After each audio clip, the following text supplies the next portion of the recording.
What inspired Nicole to bring new life into the world? The first time I saw St. Elsewhere. And what inspired Stephen to risk his life for others? Hill Street Blues. Television. Who will it inspire next? You're watching the new KDOC TV.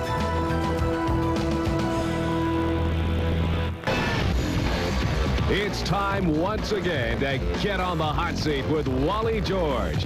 This is it, the most talked about talk show on television and the most imitated. Join Wally as he grills those liberal loonies and tells you the way it really is. And now, here he is, that hard-hitting award-winning voice of conservatism, patriotism, and controversy. The one and only Wally George.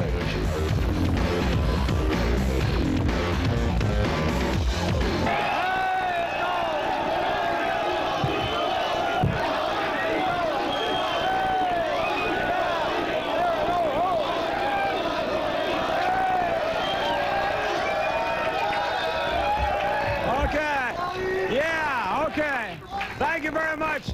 Welcome all across America. This is Hot Seat, the one show that makes sure the U.S. of A. stays number one.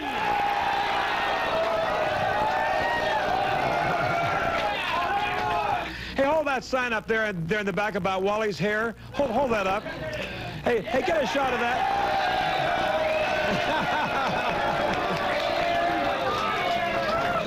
Thank you. I appreciate that. That's the first time I've ever had that kind of a sign. I appreciate that.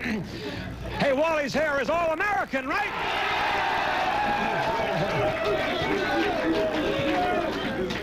Well, we're getting all set for a major move in January, where we are plotting to be on a whole bunch of new cable systems, which will put us in about 83 million homes.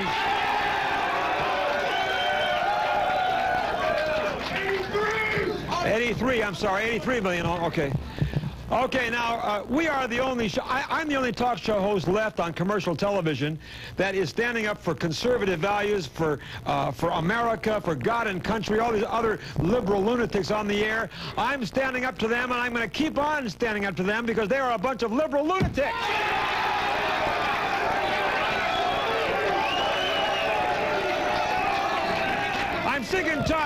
I'm sick and tired of so many of these talk show hosts kicking America and kicking the president and telling everybody how lousy America is. I'll tell you, America is the best, and it'll always be number one.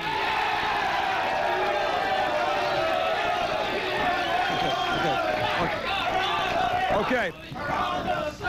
All right, hold it. Now on the program tonight, we have a couple of, some lunatics on the show. We have a guy who flew out from New York to be on the show tonight. He's Joseph McCullough. Believe it or not, he's a police officer, and he wrote a book called How to Cheat on Your Wife and Not Get Caught.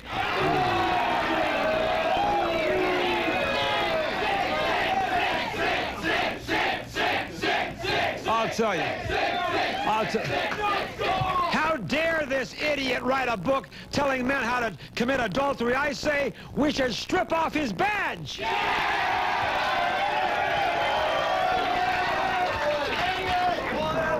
Hey, first of all, I got to find out if this clown is married. I bet he's not. What do you think? And next we have Rick McCloud on the show, and Rick is debating me on the Japanese takeover of America. It's amazing how you keep hearing about all the time how more and more companies and businesses and property buildings are being bought out by the Japanese, and I say I'm sick and tired of it.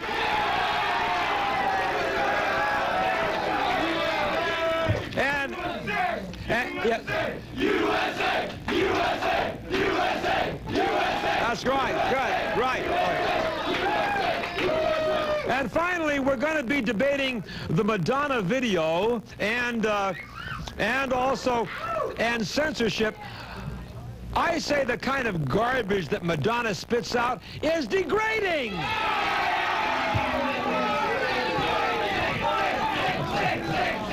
We need some censorship in this country so profanities, so obscenity, garbage does not get on the airwaves.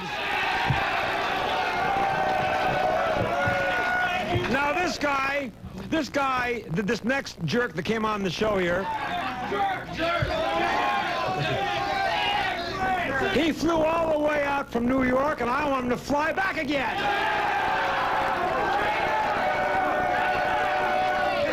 Now he's written a book, a real sicko. He's written a book called How to Cheat on Your Wife and Not Get Caught.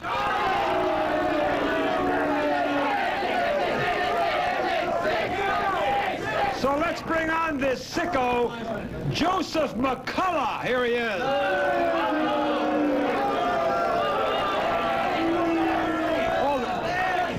Now, Joseph, first of all, you have done a very degrading thing. First of all, your audience looks very young. I think it's past their bedtime. Did they do their homework tonight? Don't get smart. Don't get smart. Wait a minute. I have news for you. I think this jerk flunked kindergarten.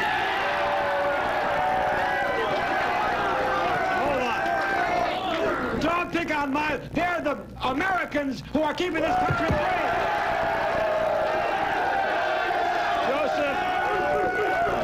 My studio audience... Do they have jobs? I mean, they came on a roller skates. They're not Americans. They don't even pay taxes. My studio audience, my audience across this country knows a punk when they see one, and you're a punk! But a well-dressed punk. A well-dressed... You got to buy your suits from off the $34 rack, Wally. We got to get into the mainstream. A well-dressed punk. Hey, what he's wearing is a CNR reject. Speaking of rejects, I understand, Joseph, that you are a police officer? Yes, I am. Hey, whoever is snorting in the audience, one more snort and you're in the alley, pal. I have news for you. It's not. Now, you are a police officer? Detective Sergeant.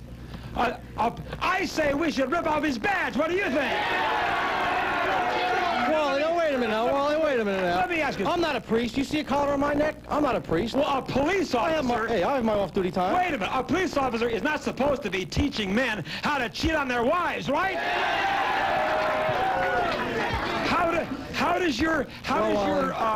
Where are you a police officer? Back in Florida? No, Atlantic City.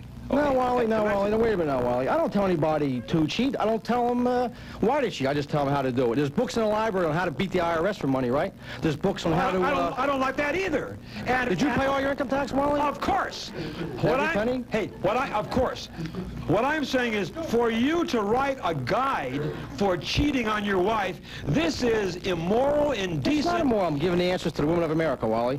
The wives, when we get circumcised, we don't get a Dakota ring. So now the wives of America who have a scoundrel husband can read it and catch them. Oh, come on. I wrote this book for your audience, Wally. No, you are writing it to show the men across America how they can get away with cheating on their wives. And don't you know, adultery is the #1 cause of divorce. So you are helping to split up families all across America, isn't it?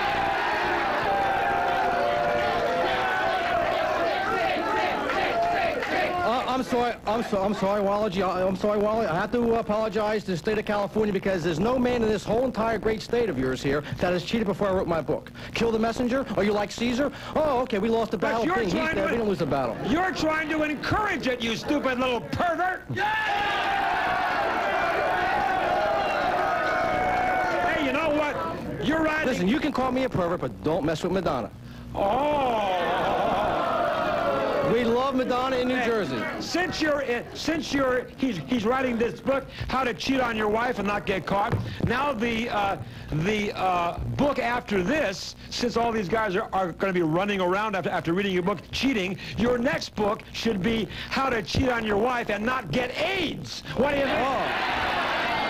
Wally, I'm glad you brought that topic up because for the cheating male, AIDS was probably the best disease that ever came down the pike.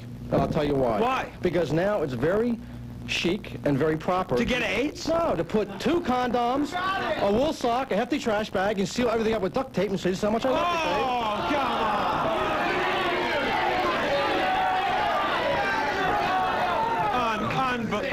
Let me ask you, are you a married man? No.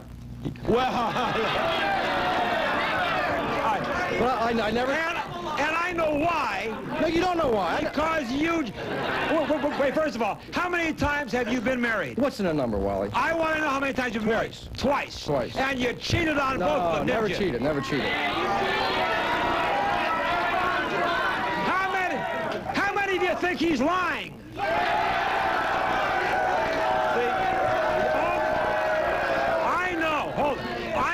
I know. Wally, first of all, your audience can't read the book to begin with because they can't read. Don't get smart. I know why you... Hold on, pal. I know why... Hold it down.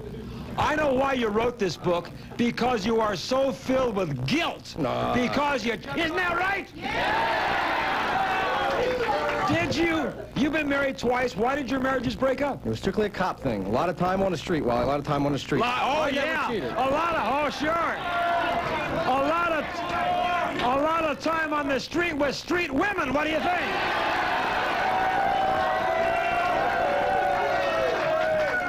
Do you swear to me that you never cheated on either one of your wives? Absolutely. You know why? Because I never shared my toys well in the sandbox. And how can you write the book, you ask? I'll tell you why. Just like a gynecologist can go inside a woman's body, that's a male, and fix her plumbing. He don't have her plumbing, but he can fix hers, right? Just like a doctor can write a book on a textbook on childbirth. He can't have a baby, but he can write a book. Yeah, but listen. So you don't have to be an expert or something to write a book about it. But you're making money, right? But you see what you're doing. You are making money by glamorizing. Oh, it's a public service. By a public service. Absolutely. To teach people how to cheat. I'm teaching a wife how to catch her husband. The book's not written in code. Oh, now wait a minute. You say on this... Be gentle with the girls, please, Wally. Be gentle with the girls. Be gentle with the girls. A must-read manual for men and women. Now, why do you think women should read this book? To catch her scoundrel husband cheating on them. Scoundrel husband.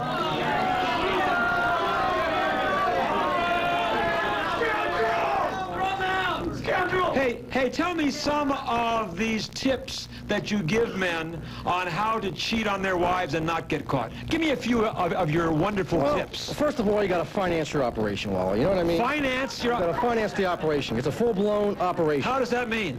Well, what does that mean? You got to have money. You got to have money to operate. So what you want to do is you never bang your kid's piggy bank because your kids keep better track of the money than George Bush. What you do is you tell Mama that you have to get the lawnmower blade sharpened once a week, and you pocket that money because nobody checks lawnmower blades. You keep your lunch money socked that away, and you hit Mama's purse once or twice a week, and you save your lunch money. What you do is you sneak peanut butter and jelly sandwiches out of the house, and you save that money. So now you got a slush fund.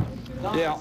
Now you say here, in chapter number 1 is called guilt. Absolutely. Now what is that all about? Well, how you resolve guilt. We're a nation of liars. We tell little white lies. Okay, Wally? Now you're saying guilt because naturally, when a man does cheat on his wife, he should feel guilt, shouldn't he? Now, are you saying that guilt is American? Nixon lied to us. People lie on their income tax. Don't say, Nick, right over your shoulder, one of the greatest presidents who ever lived.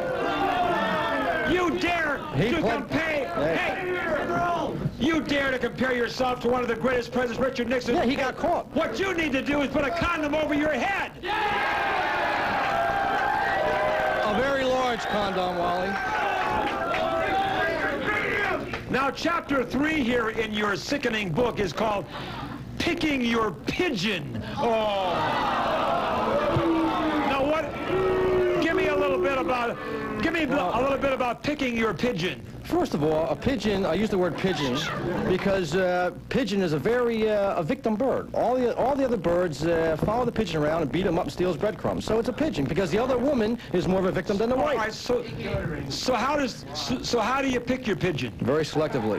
Very selectively, very carefully. You want somebody that's widowed or divorced and somebody that's been around the block and has their own house or a 2-car garage where you can stash your car. You don't want a young thing because she's going to knock on your door and want to make your babies and have a little rancher in the hills and we'll fight for you and knock on your door and tell your wife, let's have lunch over Wally. And you don't want that. That'll cost you big bucks. So we got some more questions but after we take this break, and then we're going to have you people come up and ask him a few questions. But first of all, the more I look at this creepo, And he tells me that in his 2 marriages, he never cheated. And you know, I tend to believe him because I can't imagine he could talk any woman into having sex with him. I'll be right back.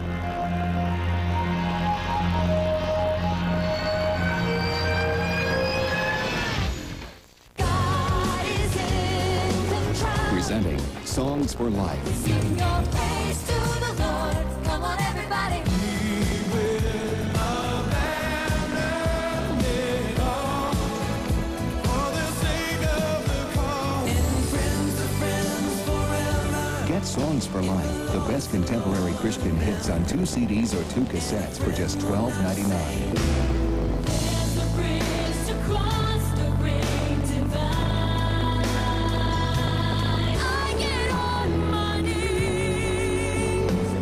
Audition other Songs for Life albums. There's no minimum to buy. Cancel anytime. Feel the power. Get Songs for Life today. Call now. Call 1-800-585-6622 or send $12.99 for 2 cassettes or 2 CDs plus $3.95 shipping to Songs for Life, P.O. Box 3700, Palm Desert, California 92261. Before the practice. Before Law and Order. One lawyer got the job done. Your Honor, I object. Perry Mason. I'll have to know a little more about this before I advise you what to do. It's a Perry Mason marathon. Now, Dad, blame it. Let's have the whole truth. This Labor Day. That's very interesting. A Labor Day Mason marathon on the new KDOC TV. Thank you. That'll be all. Been burned lately? Let's take it back. Make that choice.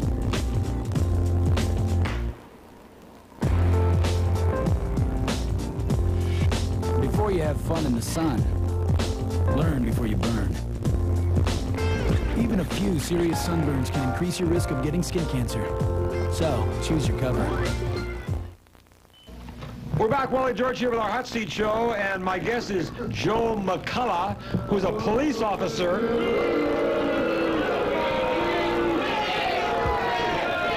What do your superiors at your police department think about you doing this kind of disgusting thing? They love the book, Wally. They love the book. Hey, his whole police department is filled with perverts. What do you think? Now, do you really think in your mind, because you wrote this book, How to Cheat on Your Wife, Not Get Caught, do you think in your mind that men do have more fun, that marriage is more exciting if you do have something extra? Hey, Wally, you know, last year, 7 out of 10 marriages ended up in divorce court. There's something wrong. There's books out there on how to bake your husband his favorite cake and keep him home. There's books out there on how to seduce your husband. It's not working, Wally. It's not working. So are you saying, then, that you can make a marriage even better if you fool around? No, I'm not. I'm just saying the other stuff hasn't worked. Give my book a chance. Well, but are you saying that you think men should cheat on their wives? No, because they're going to get caught. Because they're going to get caught? Yep. But you say, and how not to get caught? Well, nothing's... So his whole book is a fraud, isn't it? Why should they buy your book if they're going to get caught anyway? You're telling them if they read your book, they won't get caught. That's my personal opinion. That's a textbook. Just like nylon still get runs and the space shuttle blew up and tires go bald 20,000 miles too soon. Nothing's perfect in life, Wally. Do you believe that it's great for men to have, say, an open marriage? Or should husbands and wives have an open marriage? Yeah, be honest. An open marriage? Yeah, listen, sweetheart, you're not cutting them up. Don't call me sweetheart! Hey, so you really, now... We'll role play, Wally. Get your garters and belts on and we'll role play here. Now we're getting down to the whole thing. You believe in open marriage? 100% honesty, most certainly do. So why lie? Get it out in the open. Soap operas is full of infidelity, Fatal Attraction, all the best-selling novels. Listen, if you want to have an open marriage, you shouldn't get married to begin with. Did you have an open marriage when you were married those 2 times? No, because I never shared my toys well. Even in that sandbox as a child. So, you see, that's what an idiot is. He calls his wife a toy. No wonder he's divorced, right? You don't call your wife a toy, you stupid nerd. I dressed him up well, though, Wally. I believe monogamy is the only way to have a happy, fulfilling marriage. Yeah, but Wally, are you married or are you in jail? I am married, and I'm enjoying a very beautiful marriage with my little baby daughter. Now, you have on the back of your stupid book, you have yourself, show the picture here on the back of the book. Here is Joseph surrounded by all these bimbos.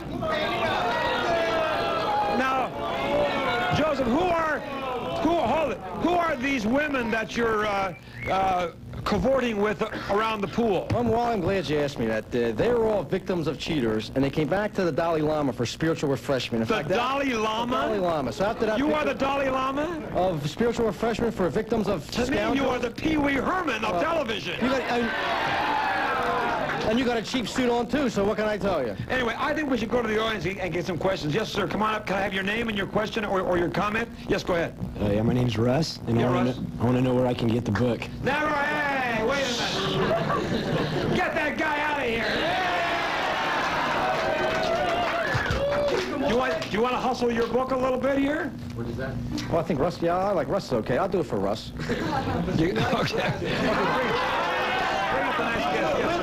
Okay, yes. Okay, my name's Brian. Yeah, Brian. You're a cop, right? Yeah. We're supposed to look up to you as youth, right? Yeah. And how can we look up to you if you're doing this? Yeah, right. Very good question.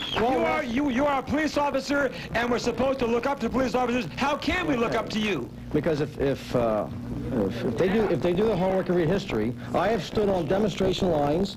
I've had the KKK, the JDL. I've had very hostile people that I've had to protect their rights. Well, I have my rights also when I'm not working. Because I'll tell you what. If I wrote a book about duck hunting, Wally, I'd be a hero. As a police officer, you should not do anything to shame your uniform or your badge. Okay, yes. And you have done both. Go ahead. Hi, my name's Dean. I want to know, did your father cheat on your mother? No. Well, what prompted you to write this? You know why? Because I am tired of having the women of America who are victims of scoundrels cry on my shoulder and ruin my beautiful Italian silk suits. And I have to take my beer money and buy their babies burgers. Well, let me tell you what I'm tired of. I'm tired of jerks like you making money off of... I'm not making money. I'm donating the proceeds to the victims. Well, how do you sell your book? Where do you get your book? Is it on sale? No, sale is on sale. Where do you buy it? Well, Walden Books is going to pick us up. You can get it through your bookstore. They can special order it. Or for just your audience, Wally, I think so much of your show, I can give you a toll-free number. That's a secret number for any place but here. Any jerk that wants to spend his money, go ahead and give it a blast. Well, go ahead. Talk fast. I'll give your audience a number. 1-800-962-6990. I urge you, if you have any brains at all, don't spend your money on this trash. It is garbage. Now, Joseph, if I had my way, I would kick you out. If you had your way, Comradsky, we'd be speaking Russian, burning the American flag. Never mind. No, hold on. Why not have a central book committee? Who died and made you king here? This is America. I might remember. Hey, hold on, jerk. It's my show. If I had my way, I would kick you off your police force. I can't do that, but I can kick you off my show. You're out of here.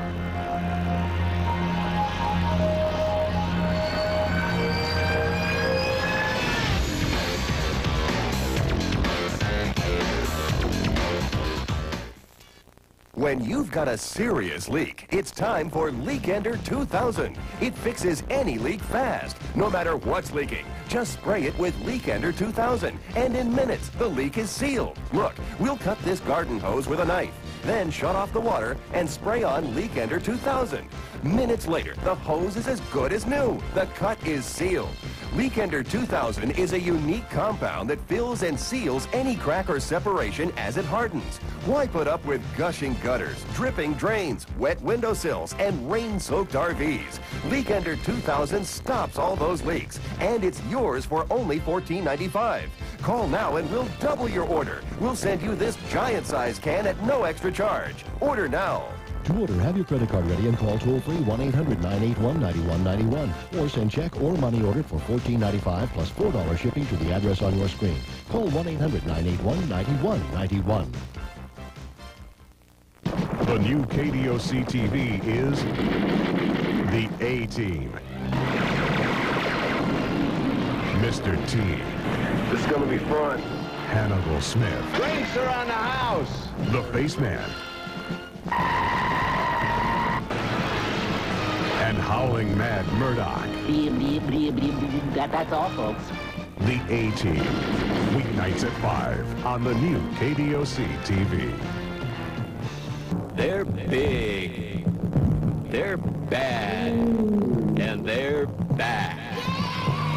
The dinosaurs of Jurassic Park are invading the San Diego Natural History Museum. Don't miss this all-new exhibition featuring many dinosaurs never seen before in North America. The dinosaurs of Jurassic Park. Catch them before they're extinct. The dinosaurs of Jurassic Park, only at the San Diego Natural History Museum, March 4th through September 10th. Now, we haven't seen this guy for quite a while now. He's back with us to debate me on the Japanese takeover of America. Here is Rick McCloud, who thinks it's okay what Japan is doing. What do you think? Okay, Rick. Well, you're back on the hot seat. You wanted to say hello to someone first? Yeah, I'd like to say hello to Jeff, Monique, and Josh, and Mike, and Patty. That's enough. All right, enough already. Okay. All right. Now, Rick, hold on. I don't know why you disagree with me over this. I am distressed to see how the Japanese are taking over American business. Do you know, on 60 Minutes, they showed a clip. The majority of buildings in Washington, D.C. are owned by the Japanese. Just recently, they took over one of the biggest show business conglomerates, MCA. Everywhere you look, buildings, businesses are owned by the Japanese, and the money is going back to Japan, the profits, not in America. And I say, I want to put a stop to it. What do you think? Why are you defending this, Rick? I'm defending it because it's the policy of the Reagan administration. Don't you understand that Ronald Reagan is for free trade, and that's what it's all about? I mean, aren't you a Reaganite? I thought you was a Reaganite. But you like Ronald Reagan, but you hate his policies. Is that what you say? These are not his policies. These are his policies. William Brock, who was the trade representative of the United States during the Reagan administration, was the one who traded these possibilities and these potential opportunities for the Japanese, the British, the Dutch, the Canadians to have these significant holders in the United States. What Ronald Reagan spoke up and what he said is he wanted to have more imports from Japan and more free trade. Do you know the reason I'm picking on the Japanese? Because there's a lot of property, buildings here that are owned by England and so forth. But I'll tell you, it's different with the Japanese. You see, over here they can buy as many businesses as they want, property, whatever, but they will not allow us to buy any business or property in Japan. There's a reason why.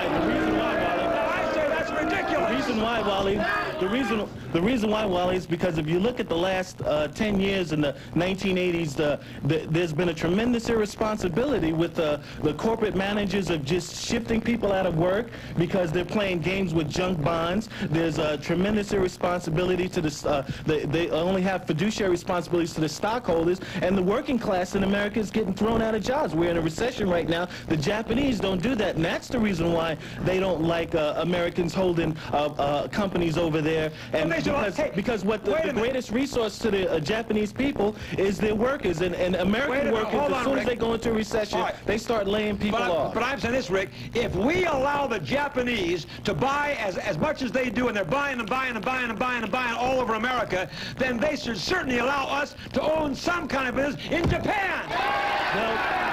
Well, we can own businesses in Japan. No, we cannot. They're getting ready to open up the borders in Japan. They've been getting ready for 30 years. The Bush administration at first said that they were unfair trading practices, but they took them off that list. So the Bush administration is pretty happy with them. The problem is here with America is that you guys keep buying everything from the Japanese. You buy your Sonys, you buy your Panasonics, you buy your JVCs. These old guys over here buy nothing but Suzukis and Yamahas. I mean, you're feeding them. Hold on. You're the one that's making it possible for them. You know the everything. You know the reason These why? people aren't man enough to wear a Harley. And look, number one, look, everything in here is made from Japan. Your TV show is made from Japan. Your desk is made from Japan. What are you talking about? Everything on my set is made in America. No, it's not. I see Yamaha right here. I see Sony right here. USA, USA, USA. I see everything made in Japan. This microphone says made in Japan. It does not. And even your wig and your wooden teeth is made in Japan. Oh! And we could kill the deficit by $50 billion if this guy wasn't getting his wig and his wooden teeth shipped over here. I have news for you, pal. This is my own hair, and I'll pay $100,000. It is not. Hey, I'll tell you something new, old pal. You better quit putting down the Japanese, or you're going to be eating your Christmas dinner through a straw. Oh! I will tell you this. I will put down the Japanese because they are unfair. They are exporting, and they refuse to import hardly anything All we from have this to do country. is stop buying from them. It doesn't matter. Their products are superior to the United States, and that's the reason why all these United States people out here, they are superior. They own our electronics industry. Right now, they own our film industry. Because we're selling out to them, and we're not selling out to them. It's just the American people out there buying everything from them. Look at it. VCRs are made from Japan. Your television set, everybody's home entertainment is made from Japan. This guy's wearing Nikes. Those are from Japan. I mean, come on. If we wasn't buying Japanese products, they wouldn't be as rich as they are. You know the reason they have so many Japanese products here is because I love their products. They're underselling, they're underbidding, because they can put the products out a lot cheaper than we can, and so they are undercutting the business people. But that's what it's all about. We shouldn't allow that. That's what it's all about. The American way is buying the highest quality at the lowest price. What's wrong with that? See, they're beating us at our own game. We weren't upset when we cheated the American Indians out of their land, but now we're upset because a bunch of Japanese are beating us out of our own game, playing by our own rules, and I think right now it's just a xenophobia that's going all around the United States, and it's a shame that you would incite that. No, what bothers me, Rick, I think the Japanese are great policy holders. They look for the long term when they go in and do business. I mean, people who are in jobs with Japanese, they're going to stay in jobs. Matt Schuster, who's considered a god in management, when the Japanese went into a recession, he didn't lay off his workers. Iacocca, as soon as he goes into a recession, 50,000 people are laid off. You call that the American way? What I'm saying, Rick, is we have allowed this to get way out of hand. Japan is taking more and more money out of America, but they will not. They put more and more money back into America. They will not allow us to go over there and take money out of Japan. And I say it's a two-way street. And I'm sick and tired of the Japanese coming over here because remember, it looks more and more with more and more businesses, more and more land, more and more property being bought by the Japanese. You would think that Japan won the war, wouldn't you? And I say it's time to make sure that the business and the money stays in America. I'll be right back.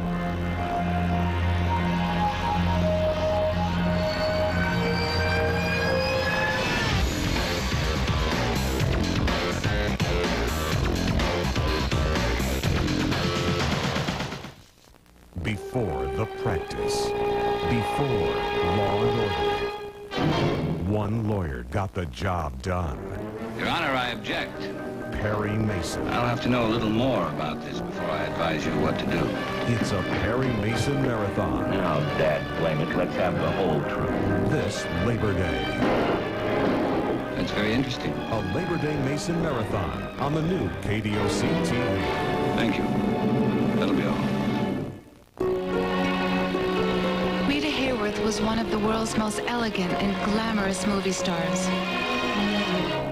But she was also my sweet and very loving mother, whose life was ravaged by Alzheimer's disease when few people knew what it was and little could be done about it. Today things have changed. There are treatments to manage Alzheimer's, including effective prescription medicines, so early diagnosis is crucial. And the Alzheimer's Association gives direction and support to people with Alzheimer's and those who care for them. So if someone you love forgets things more and more, or asks questions over and over, I urge you to see a doctor soon and call the Alzheimer's Association. Unlike my mother's time, Today, there's hope for people with Alzheimer's and their families.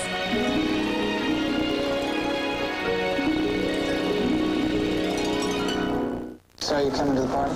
Party? We're not chocolate cake. I don't know when it gets. It's almost 5 o'clock. Time to slow down. Time to shoot the breeze. Time when your kids are most likely to be offered the chance to try drugs. In other words, a good time to check in with them.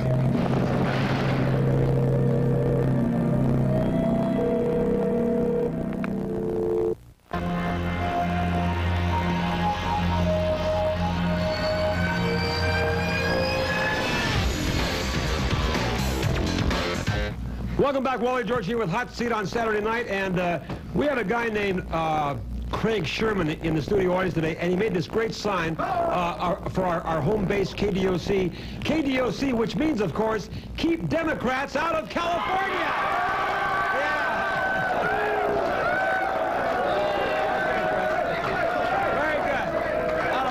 Okay. That's terrific. Great sound. Okay. Speaking of dimwit Democrats, we have one of the worst here, feminist freako. She's back for another round. Go ahead, Bill. That's right. She's a liberal feminist. She agrees with Mayor Bradley that we should be giving out free condoms, free bleach needle sterilization kits to druggies, to prostitutes, to gays. Can you believe it? This is Dawna Kaufmann. Dawna Kaufmann, here she is.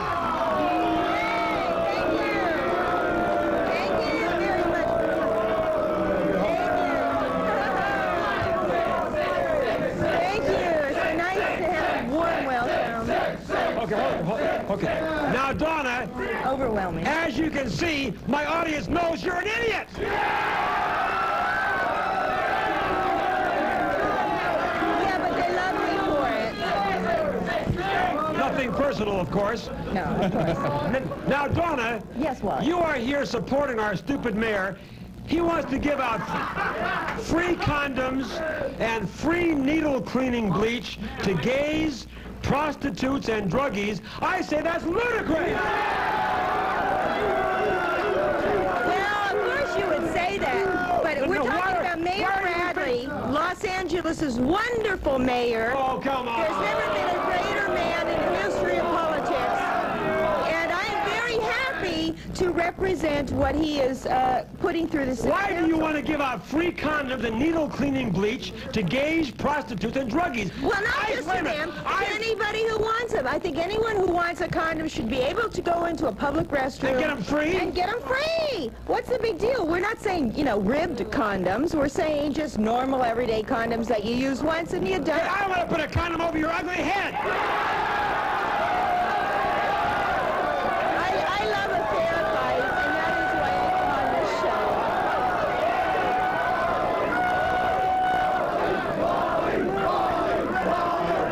Dawna!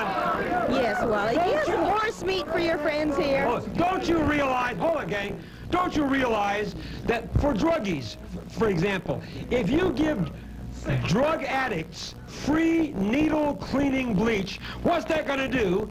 It's going to just encourage them to shoot up even more.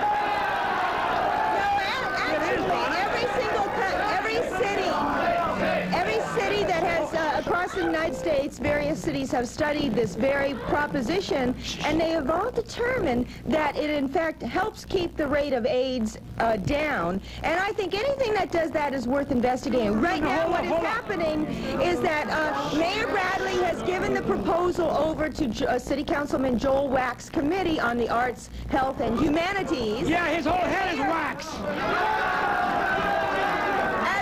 To just your ears, and they're going to study. The city council will vote on it within the next 2 weeks, I think, and I think we're going to be seeing free bleach dispensed all over, and people will have brighter laundry, and they'll be able to live a healthier Don't get ridiculous. Dawna, hold on. I'm telling you this, Dawna, it's only going to encourage drug addicts to shoot up more, because, you know, the only reason that they may be holding back from using needles is they're afraid they might be contaminated. That's right. But Bradley wants to give these drug addicts free needle cleaning bleach, so now that'll encourage them to say, oh boy, now we got clean needles, now we can shoot up more than ever.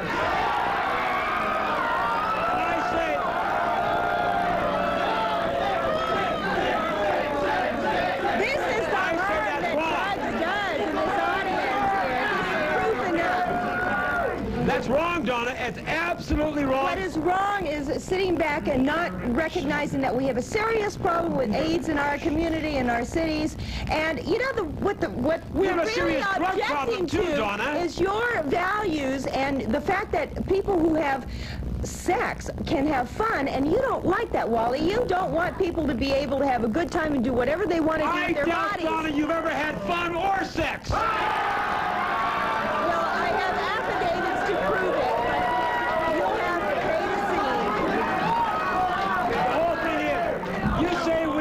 You say we have a problem with AIDS, yes, but we also have a major problem of drug addiction. And by giving out this needle cleaning bleach free to druggies, it will certainly encourage them to use more drugs. No, it won't. It will encourage them to keep it to themselves, and that will reduce... But they're going to shoot up more, Dawna.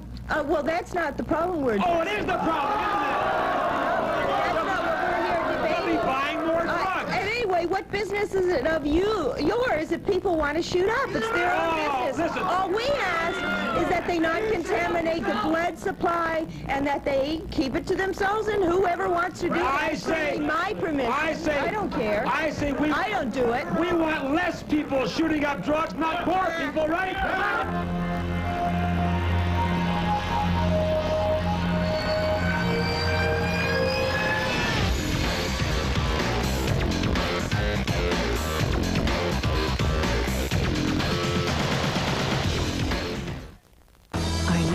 For hot women who love to fantasize, dare to splash a little excitement in your life?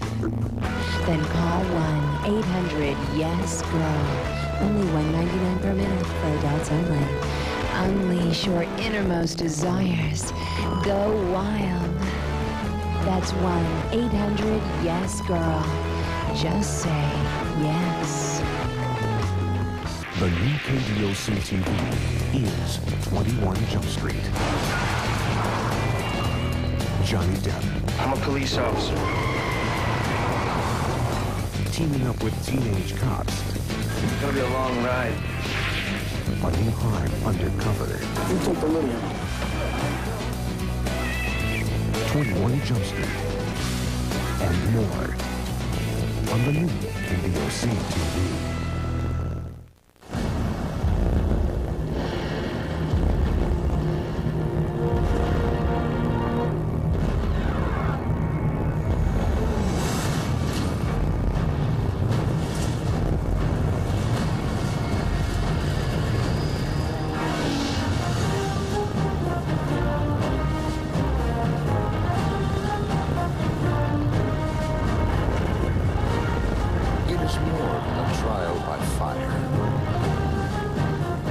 A rite of passage, a challenge to join the elite.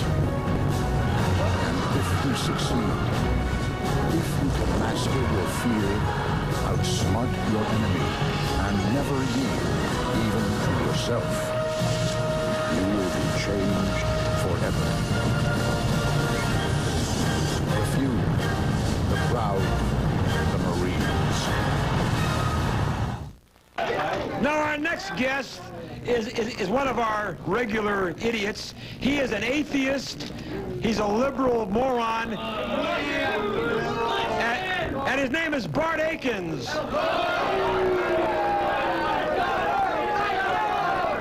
Now Bart, hold. Now Bart, hold it, everybody. I say, Bart, hold down the audience, please. Hold down. I'm telling you, Bart, as I told you on my radio show Monday night, I believe in censorship in America when profanity, when vulgarity, when garbage is spewed out onto the airwaves, on videos or whatever. I believe in censorship, and especially the perfect example is this idiotic Madonna video. I say the video alone, called Justify My Love, is obscene, and I congratulate MTV for refusing to air it. Because I say censorship is needed. How do you answer that? I congratulate ABC's Nightline for airing it Monday night. I watched it. I thought it was a great video. You know something, Wally? You're all alone on this one, you aging idiot. The audience and I, wait a minute, you we're all together. We hate censorship. Do you want Wally telling you guys can't buy your heavy metal albums or read your porno magazine? Never mind. Yeah. They're on my side. No, hey, nobody's on your side. Even your mother isn't on your side. Hey, on the day he was born, his mother almost fainted when she looked at his stupid face.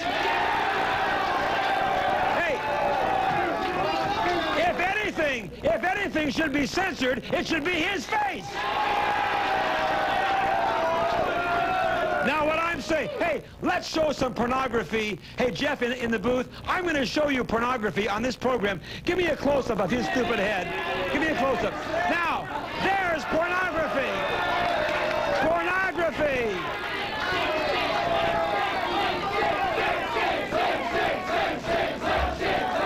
Okay, you wanted me to show you pornography? I showed him pornography, right?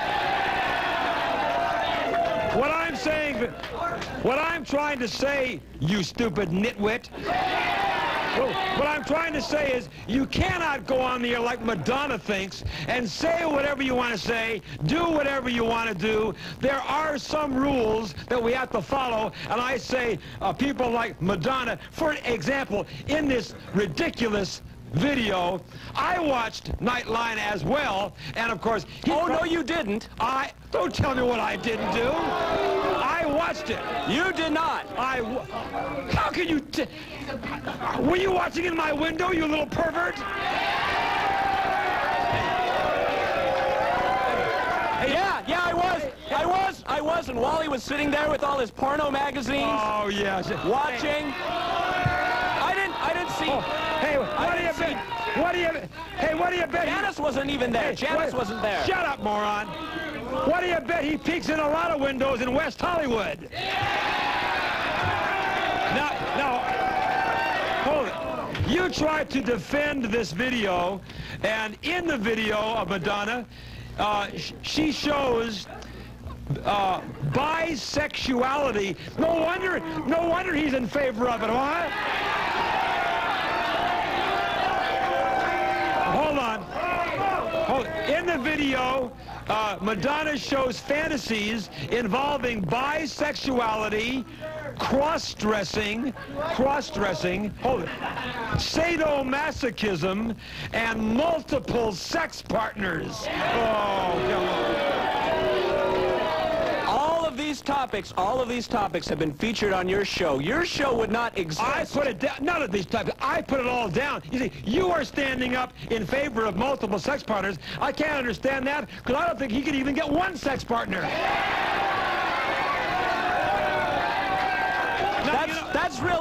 That's really cute coming from an old man who married an 11-year-old girl. An 11-year-old girl. You know, let's talk about perverts. You know what? One more word like that, and I'm going to push your ugly nose right through your face. I dare you to do it.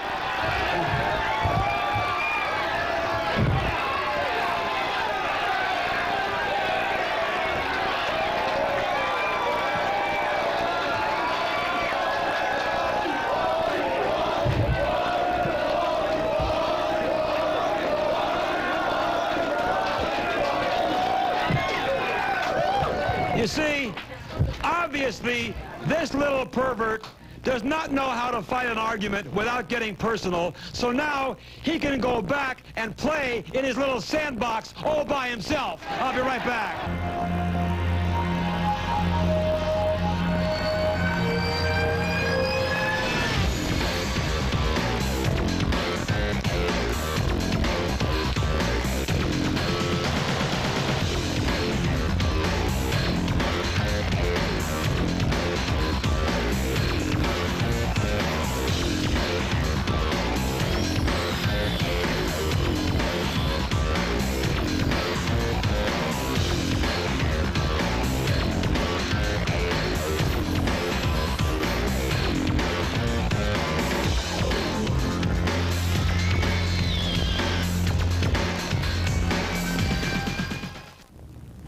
I found my thrill on Pineapple Hill Saloon and Grill in Tustin, 654 East 1st Street. You got to get in there. They have fantastic food, and they have fantastic entertainment. You'll have a marvelous time, and be sure to ask for the Wally George special at the Pineapple Hill Saloon and Grill, where fun is always waiting to happen for you. I think you should wear a tie. Dad, nobody wears ties to school. Tie says you're serious. It'll make a good impression.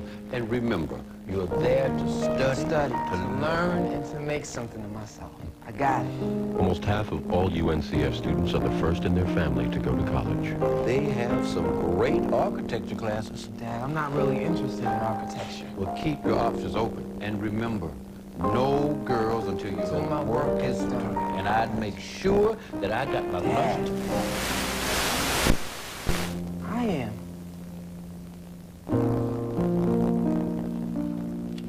I know. Listen, we better get going. Don't want to be late the first day in. Oh, yeah. And when you're the first to go, you're going for a lot of people. The United Negro College Fund. A mind is a terrible thing to waste. The future of our people is threatened by diabetes, but we can fight it by controlling our blood sugar. I choose healthy foods. I exercise every day and keep my blood sugar close to normal. I always take my medication. Control your diabetes because our young ones look up to you. We must take charge for future generations. Control your diabetes for life. We're back. Well, I'm glad we got rid of that little punk. What do you think, huh? Okay. Okay, now as a little extra treat for you, we're going to have an oldie but goodie as we draw from our repertoire, from our files from the past.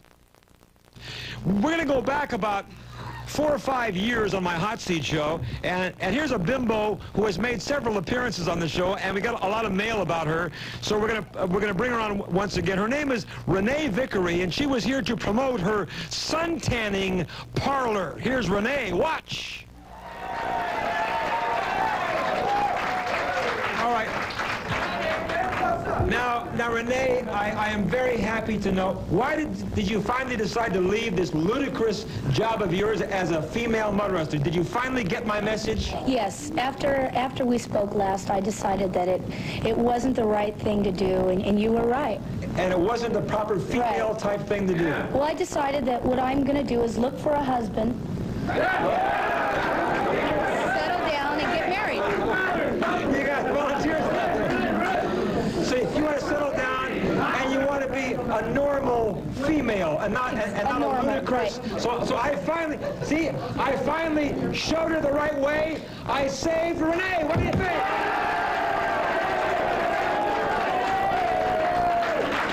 So now that you have seen the light, Renee, I understand that you have an important announcement to make to me about you're in a new business now, a much better, a much more decent business. Hold it. What is this new business that you're involved in? Well, I bought one of the franchise. It's a franchise which is called Guys and Gals Tanning Salon. Yeah. And it's located in Santa Ana off of Grand Street. And anybody that watches the show can come in and get a free tan. As long as they mention your name. Anyways. Wait a minute. Now, this is a tanning salon, and the name of it is Guys and Gals Tanning Salon? Yeah, and the phone number is 997-8943. Don't give a commercial on my program. Now, hold on. Now, wait. Now, let me get this right now. It's called Guys and Gals Tanning Salon. Right. Do guys and gals come in? Hold on. Do guys and gals...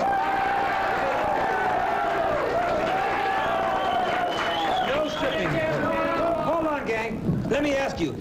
I want to get this straight. Do guys and gals come into your tanning salon together? and tan? Well, sometimes they come in separately, and then sometimes they come in together, or they go in this. There's 10 different rooms. So they can go together, the guys and the gals? Oh, yes, if they want. Now, of course, they wear bathing suits, right? No, they go naked. Wait, what'd you say? They're nude. Nude?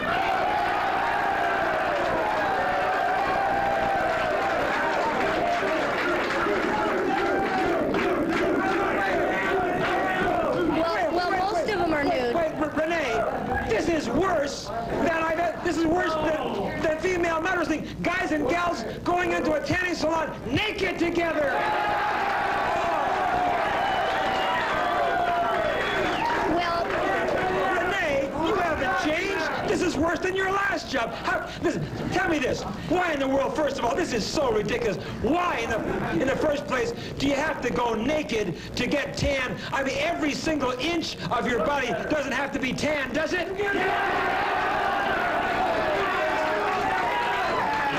Well, I think it's sexier if everything's completely tan. Renee. And as a matter of fact, I would like for you to come down and tan with me. Wally needs a tan. You need a tan.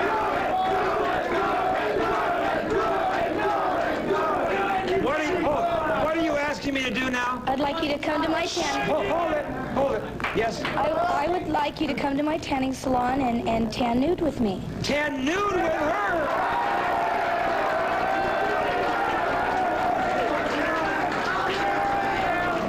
Wally, you need a tan.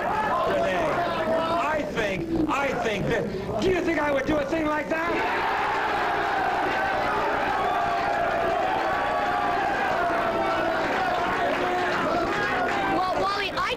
She wears a suit. I wear a bathing suit. I wear a bathing suit. Hey, who is this girl that you're next to? She's the one that works at the front desk with me. And she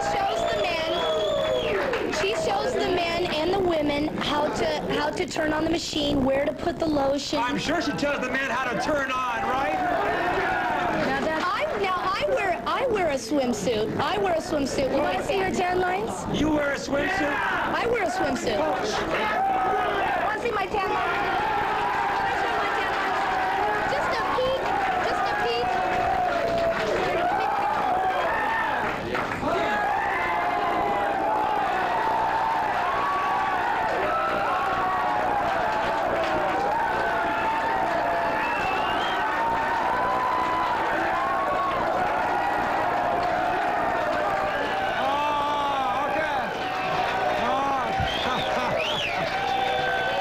Okay, there she is.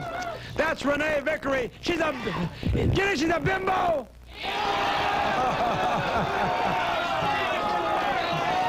Renee Vickery. How much time we got there, Andy? 8 seconds? Okay. That's all the time we're going to have. We'll see you next week. Have a great good night, everybody. God bless. Thank you.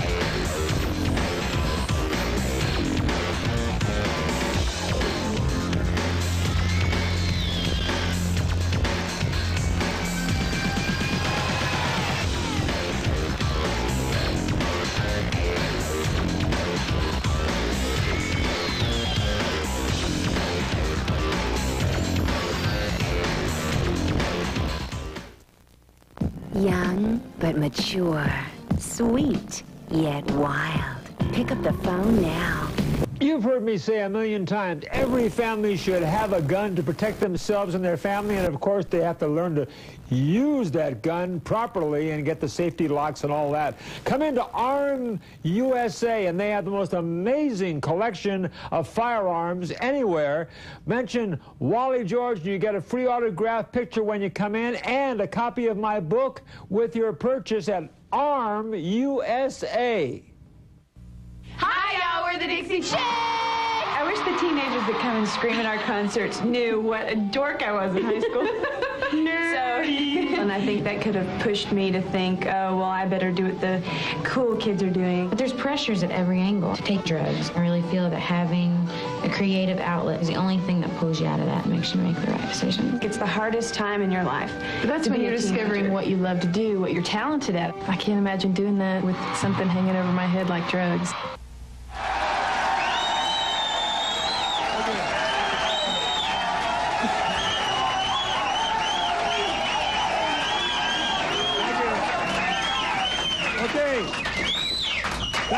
Thank you very much, and welcome back to Hot Seat. And of course, you know, here's where the action is.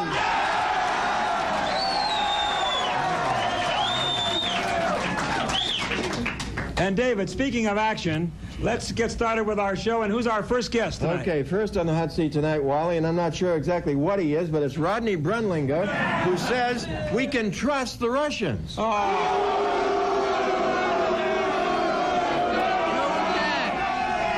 No, we can't trust the Russians. We can't trust Americans or the Russians. They're hoodlums and thugs and partners in crime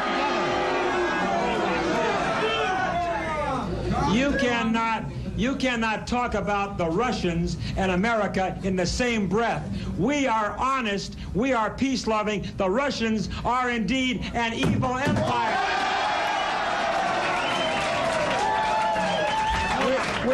We're so honest that we make treaties for hundreds of years with the Indians and slaughter them and ship them off the deserts and invade Mexico. And invade Mexico and rip them off a three-quarter of their country and break treaty after treaty after treaty with countries like that until we have what we have. We are talking about the Soviet Union, and I'll tell you, you talk about treaties. Every time the Russians make a treaty with us, they break it. Their philosophy, according to Khrushchev, is, and he said this publicly, Khrushchev said, treaties are made to be broken. And I'll tell you this. Tell me, Wally. This is really unbelievable. He likes to call himself, believe it or not, a radical realist.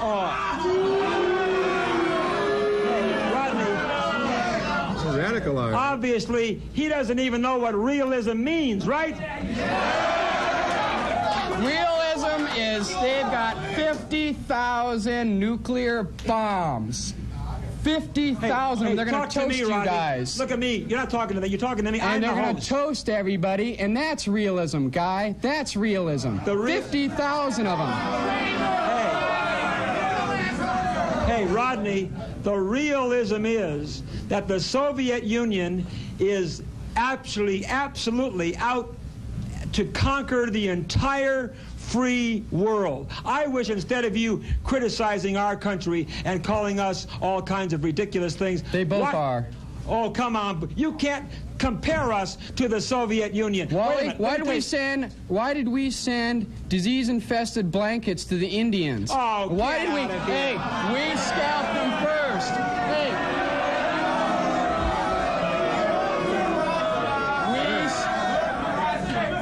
They're both monsters. Brenlinger. We're monsters for sending that plane over to get shot down, and they're monsters shoot down. Talk to me, Brenlinger. Reagan had no business sending it 200 miles inland. Are you telling me that pilot? I've been in a plane, Wally, and so have you. You know when you're over. What plane are you talking about? The Korean plane that was shot down by the Russians. It was, when you're in a plane, you know whether you're over water or landmass. They were 200 miles inland when they were shot. Those Russian monsters had no reason. We had no reason to send them there, Wally. We did not send them there. What did Reagan do about it? Nothing. He didn't do nothing. Wally didn't do nothing about it. Reagan doesn't care if we sent the plane over there and he got shot down, and because it was on a spy mission, Reagan didn't do anything about it. Hold on, nitwit. If you love the Soviet Union so much, I hate the Soviet Union. Hell over there. I think the Soviet Union's worse than this place.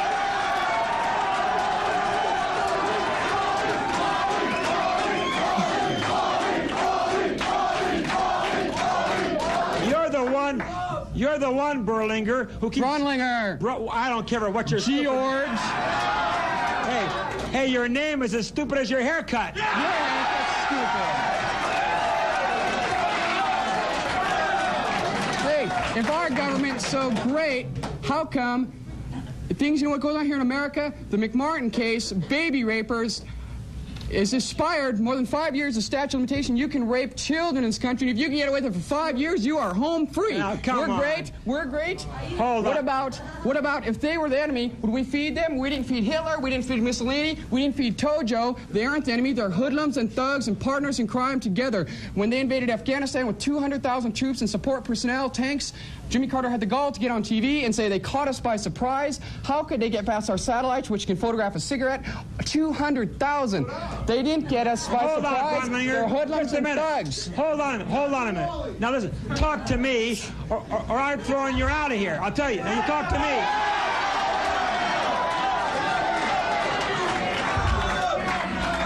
What about American communists? What about American communists like Red Joe Pine? Zipper your lip. Zipper your lip. I'm telling you this.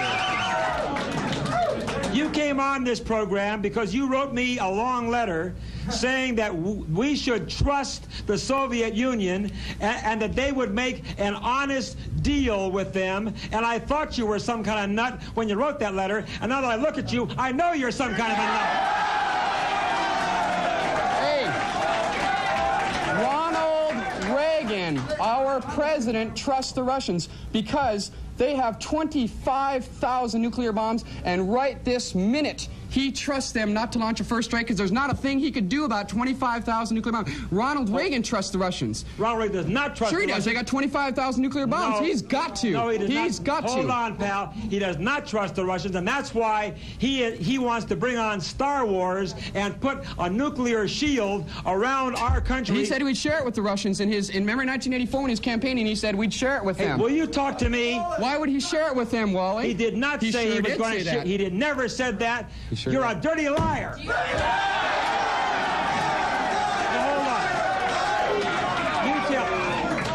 on. Hold on a minute. Let me talk. It's my show, pal. Yeah, I guess it is. You know, you wrote to me in this long, stupid letter that we should really listen to the Soviet Union because if we really listened to them and if we really believed them, we would have peace with the Soviet Union. Now, wait a minute. Mutual trust is what it's based on.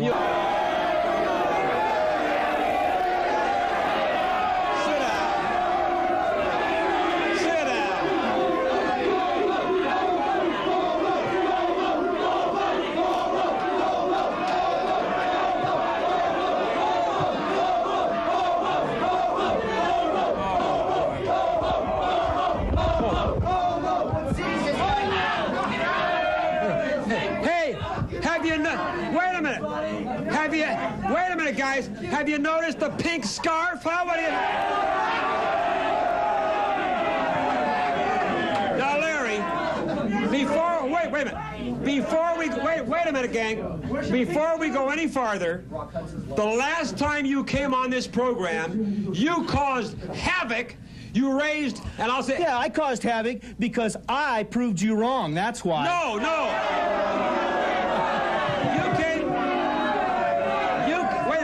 You came on this show a few weeks ago, and you went berserk, and you physically attacked me. Berserk? You're the one that started it. Shut these guys up. You're the one that started it. When I come on this show, I try my best to be the modicum of good taste. Good taste, right? And you were the one. Now, look, I'm not going to fall for your tricks again. You were the one. Larry. I'm not going to... hold on. Larry. You were the one that started it. I'll tell you the truth. Hold it. Hey, hold it, gang. See, you just tried to bait me is what you did. Wait a minute. I have the proof. When you were here last time, and Bill will back me up. That's right. Was I a gentleman, Bill? Absolutely. I was a gentleman. I tried to conduct, I tried to conduct a serious intellectual conversation, but you, for no reason, went berserk. What do you think of that? Now, I have the proof. I'm sorry. Now, I want you all. Hey, I want you all to watch the monitor up there, because I'm going to show you, and everybody at home watch, I want to show you what this guy did. For no reason, I was sitting here being a nice, gentle person, and look what he did. Watch this. Watch this.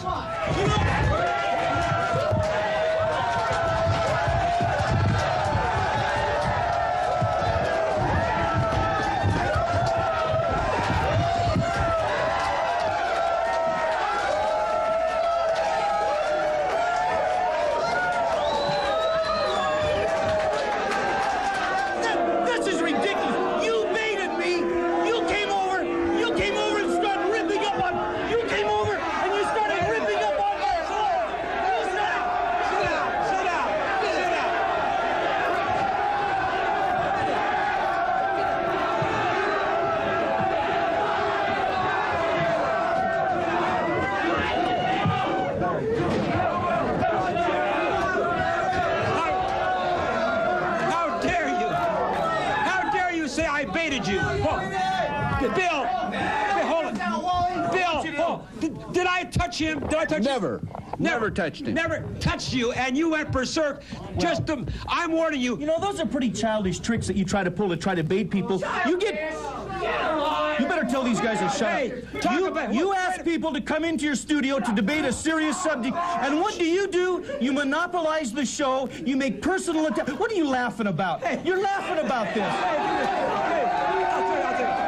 I came here to debate a serious subject. You're laughing at people. He's talking about childish. Hey, look who's wearing the pearl things around it. Perfect right to wear what I want. You see, the fact is, Wally, you like to have a situation where you can control it. You hire a bunch of big, stupid, ugly guards here. Hey, wait a minute. Then you call people like me who have a serious argument, you make fun of them, and you bait them until they get upset with you, and then you throw them off the show. And I don't think that's very fair. But I'm not going to fall into that trap again. You talk about facts? Hold on. I'm here. He's talking about facts. I'll give you a fact. You're a sissy pennywaist.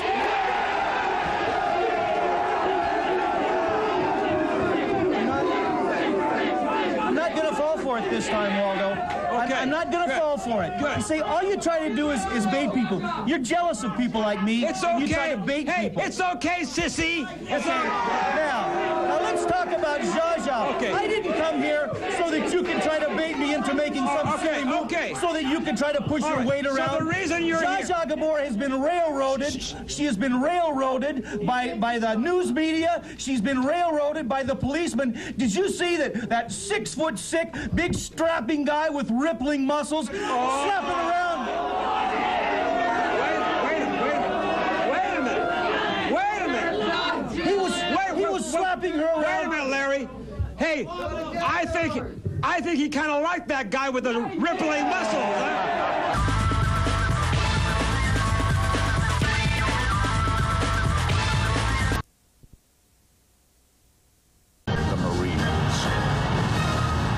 Now we'll get back to Larry. Larry, let's face facts here. You can't... The facts are, the lady was pulled over by a big, strong cop, and she Your had to kind of defend guy. herself. She defended herself against his brutal aggression. You cannot slap... Wait a minute. You can't slap a police officer, can you? No! You know, just because somebody creates a minor traffic infraction doesn't give anybody the right to slap people around like this cop did. He didn't slap... Wait a minute. And handcuff her, and then he starts searching her car. He had no right to do that.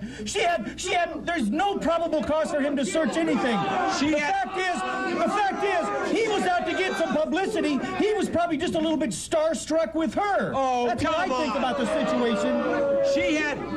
She had an expired driver's license. She had a flask of whiskey on her seat. Right? The man should have treated her with dignity and respect. Wally, this lady is above the law. Oh! She is above some silly little traffic law. Do you know? It doesn't, you see, the thing is, what you don't realize is that this great lady is an institution in this country. And she is an institution in Hollywood. Wait a minute. People like Zsa Zsa Gabor should not have to abide by the traffic regulations. Zsa Zsa Gabor is no institution. She's an overweight has-been. Zsa Zsa, I know you probably watch Wally a lot, and I know you're watching me right now, and I've got to tell you, baby, I love you. Right. Talk about an Academy Award performance. That was wonderful. That was great. You know, Zsa Zsa Gabor made a travesty of the whole trial. She comes down there with her limousine and her fur coats and her jewels. I see you around in your limousines. I suppose you hitchhike when you have personal appearances. When you go in a limousine, I suppose that's okay for you. Wait a minute. Well, how come it's not okay for her, buddy? Oh, listen, Larry, hold it. Did it ever occur to you that when you're on trial, that's not considered a personal appearance, right? She wasn't there. I'll say this. The people who are lucky enough to be able to meet that grand lady in person at her trial deserve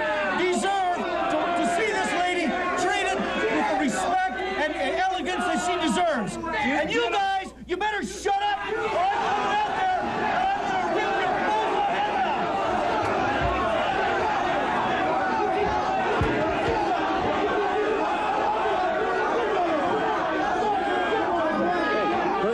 Turn. Let's go, Bart.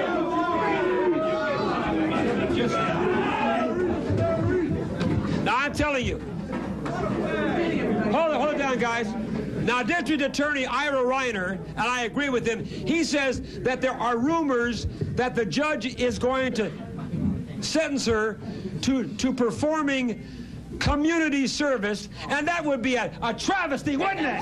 Travesty? That's exactly the kind of gift that she should give to this public. As a matter of fact, maybe you should have her on your show as a guest to talk about her life, perhaps. I'm sure people are interested in her life. And people, I'm sure, want to know how Zsa got to be where she is in this world. I'll have Zsa down here, and I'll burn her plump little buns.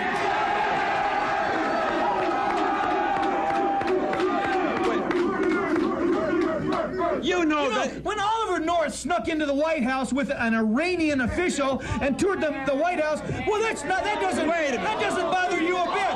But this. Wait a minute. You cannot compare an American hero like Oliver North to Zsa. My point is why you pick on. You know what? You're just jealous. That's what it is. That's what it is. You're just jealous. No, hey. That's right, because she's greater than you, she's more well-known than you, and she probably makes 10 times as much money as you do, Wally. Oh. Ha-ha. Oh. So how do you like that? That's what it is. It's jealousy on your part. Zsa Gabor was washed up 40 years ago. You know, it was pretty obvious the policeman lied to protect his own butt. You know, I think it's really sickening when a police officer, a servant of the people, goes into court and lies in order to protect his reputation. Why would he lie? Well, he said that she slapped him first. Why, that's ridiculous. She did slap him that first. lady she doesn't weigh 1/2 of what that big strapping brute weighs. Oh, no. I'll bet if that guy had great big shoulders and little skinny hips. Yeah. He obviously lifted weights. Oh, come on. I know what you're trying to say. Well, I'm sorry. That just won't work, you know. The guy happened to be a big... What are you laughing for? He just happened to be Larry's type, right? I say there's no community service for Zsa. She'd just use that for more publicity. That's right. I say this is what happens to Zsa. We take away her fur coats. We take away all of her jewelry. Do that. Hold on. We take away her... talking Shut about? up, Larry. I'm saying what we have to do. Take away her fur coats. Take away her jewelry. Because the lady had a traffic warrant out on her? Wait a minute. You're going to take away her coat? This is ridiculous.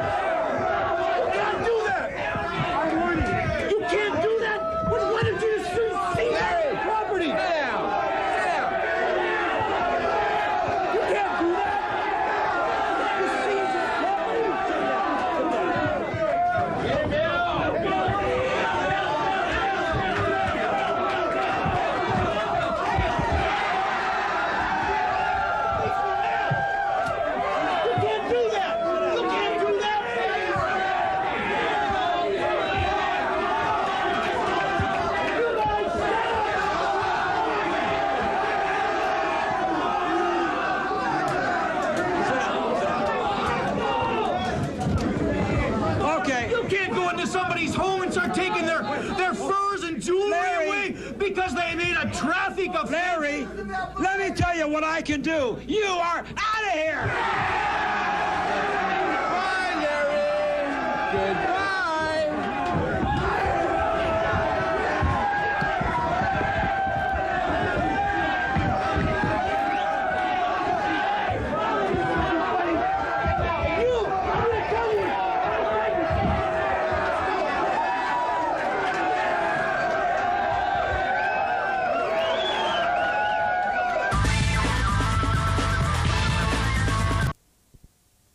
I think I'll bring on this.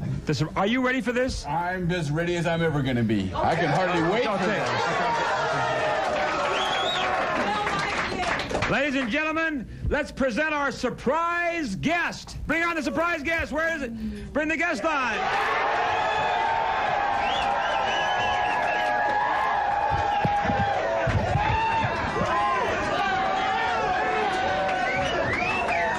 Okay.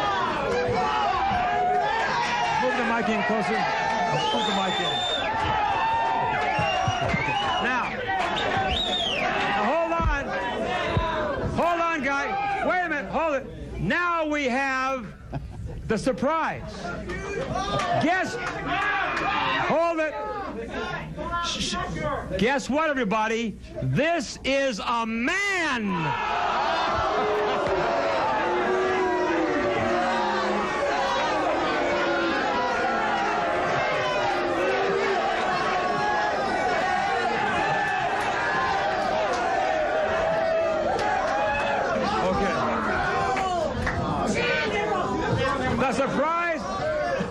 The surprise is this is Jeff, a female impersonator.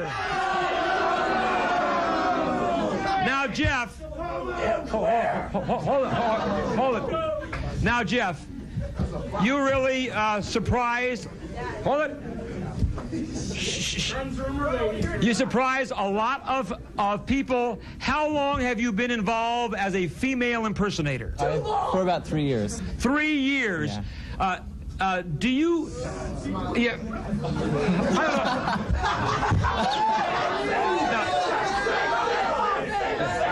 Tell me this. Why do you do this as a profession? I do this as a profession. I do this for work. I was an actor. I used to be an actor. Now I'm an actress. No, I was in a play and they needed me to play a part like this, and I played it, and I just got offers after that. Now, where do you do this work as a female impersonator? Where are you employed? I work for Amazing Entertainment. The number is 213-477-73. Amazing Entertainment. All right, now hold on. When people hire you as a female impersonator, what is it that you do as a female? Do a lot of different things. I do nightclub acts. I do personal appearances. They have strippers. Sometimes people will hire me to come to strip, take off the wig if they want to play a joke on someone. Now let me ask you this. Hold on. Now, Jeff. Hold on. Let me ask you, Jeff, do you enjoy wearing women's clothing? No, but I enjoy the money I'm paid. Now, when you... Now, Wally, I saw him in West Hollywood last week, and that was a cute dress you had on. It was lovely.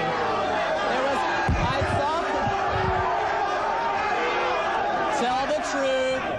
Tell the truth, Wally.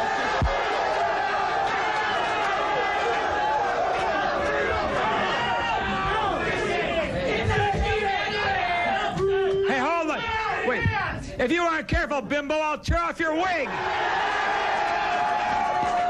Be careful, I might tear off yours. Oh! Now let me ask you. If you had, seeing that you look like this.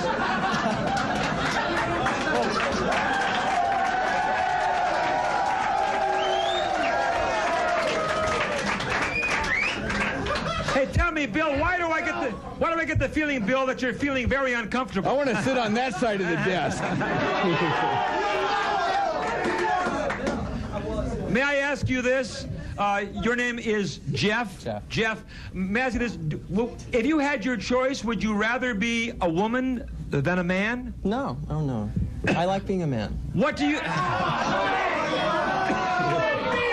Do you have any... No, my wife does, actually. You're married? You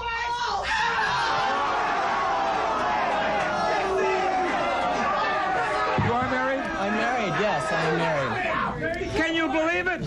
Do you believe that his wife is probably named Bruce?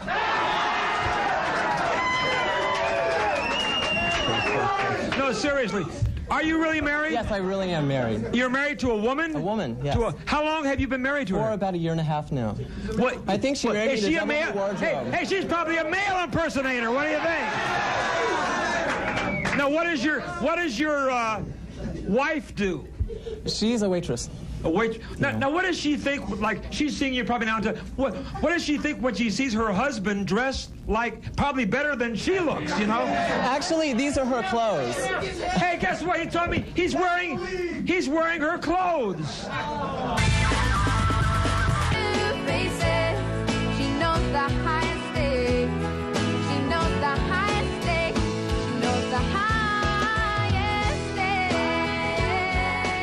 Need wide open spaces too. Support World Wildlife Fund. The Dixie Chicks do. Call for your free action kit with 10 simple things you can do to help leave our children a living planet. Are you an organ and tissue donor? If you haven't told your family, you're not. Talk with your family today so there's no question later.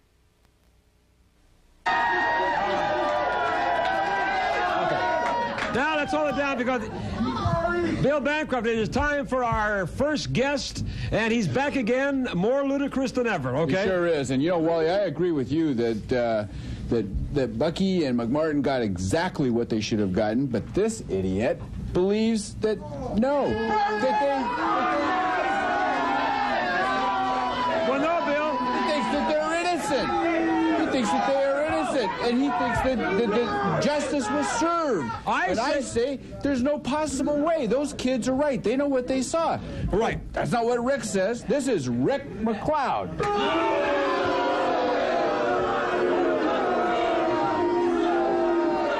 Rick, hold on, guys. Rick, let me tell you something.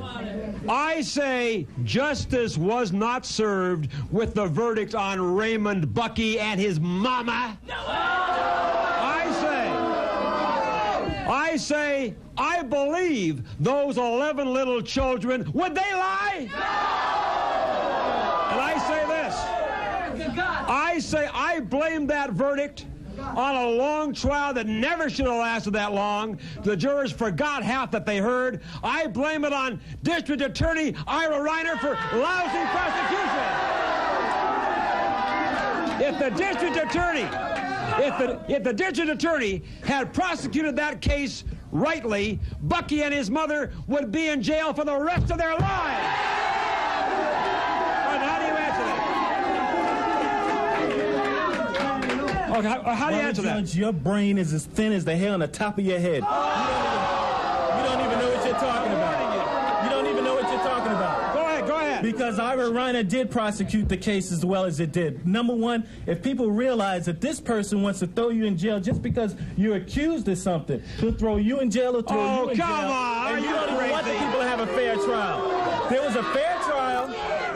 There was a fair trial. Wait a minute. I'm going to tell you right now. I'm going to tell people right now. I don't believe that those kids. I don't believe that those people. Why don't you just shut up and let me talk? Just shut up and let me talk. I'm answering you. Shut up and let me talk. You're not conducting. Well, let me talk. You're interrupting me right now. I'm the guy you're talking to. Well, I'm talking to everybody out here. Well, I'm the one. Just shut up and let me talk. Don't tell me to shut up. Well, let me talk. Go ahead and talk. Now, Ira Reiner did this case exactly the way it was. He saw the case and found out that 5 people were indicted for the crime, was found innocent. They had incredibly weak evidence, so he threw the case out. Incredibly weak evidence. And what I'm going to say is this. Those kids, they may have had molestation happen to them, but the problem was that they couldn't prove it in court. They had lousy prosecution. That's why. The man out there knows. He said innocent until proven guilty, right? Right? Innocent until proven guilty. And the problem with this case is that those kids couldn't prove that what happened to them happened to them. And they had 2.5 years. They had 50,000 documents, 1,000 exhibits, and $15 million of the taxpayers' money, and they still couldn't prove that did what they did. Okay, I'll answer that. And the reason why is because Ira Reiner is a lousy prosecutor. No, don't blame it on Ira Reiner. Don't blame it on Ira Reiner.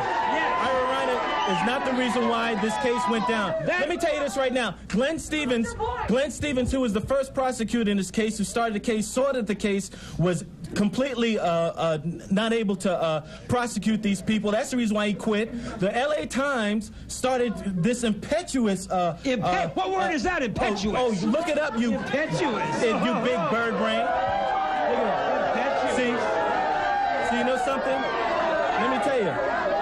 Let me tell you, what Wally just did is he just played with your Rick, intelligence. define your word. He just played with it means a great force. He just played with your intelligence because he thinks you don't know what that word means. It doesn't mean that at all. Exactly what it means. I don't know what you're talking about. It means a great force. It means it was foolhardy. No, it means a great force. Impetuous means foolhardy. No, it doesn't. And It he's means the a great biggest fool force. I've ever seen. Oh, you're just running your mouth. You just want to change the subject because you know you have no case. The prosecutors... Rick, I got a question for you. Why is it that the jurors now are saying we didn't find them guilty, not because we don't believe they were guilty, but because the case was not prosecuted correctly? Right. No. That's what they said. No, they didn't. Yes, they did. No, they did not. They did not. I have the quotes right here in the LA Times. Now, you show me where it says that. There are many jurors. Well, that's what I'm saying what the juror says. It's a quote right here in the LA Times. There are several jurors. Rick, hold on, Rick. Let me finish. Let me finish what I'm saying. I'm talking now. See, he won't let me talk. There are several jurors who said 4 of the jurors were quoted as saying, and Bill knows he saw the same thing. They were interviewed afterwards. They said they are convinced that Raymond Bucky, in their own hearts, was guilty. But the kids didn't prove it in court, and that's what you have to do in court. And that's because Ira Reiner didn't prosecute it right. No, it's not Ira Reiner. It is Ira Reiner. No, it wasn't. It was Ira Reiner did not go in court to prosecute this case. The case was handled by who, Wally? His department. No, wait a minute. Then who was the people? See, he doesn't even know who the people is. What are you talking about? Who is the person who was in the court What case? difference does it make? In the court? They didn't do the job. Who was in the court to prosecute the case? Ira Reiner's entire staff was working on it. It was Ira Reiner was running the whole trial. He's got to do all kinds of cases. Wait, let me finish. Why don't you let me finish what I'm saying? No, you asked me a question. You don't. ask me a question, I'll answer you. I'll let me finish. Shut your mouth. See, even your own card says you don't let me finish. I'll answer you. I'll tell you who was running. I'll tell you who was prosecuting the entire Ira Reiner. Who was the main prosecutor? Just shut your mouth. Who was the main prosecutor? Who was the main prosecutor? He doesn't know. That's the reason why he's making all these idle threats. I'm saying this. The man I am holding responsible is the District Attorney of Los Angeles, Ira Reiner. No. You know who I hold responsible? I hold responsible the parents that didn't want their children to testify in court. There's a lady who was on Sally Jesse Raphael today. Wednesday. Her name was Mary May Sayafi. What was her name? Mary May Sayafi. Are you sure about that? That's right. Positive. Are you sure? Positive. Okay.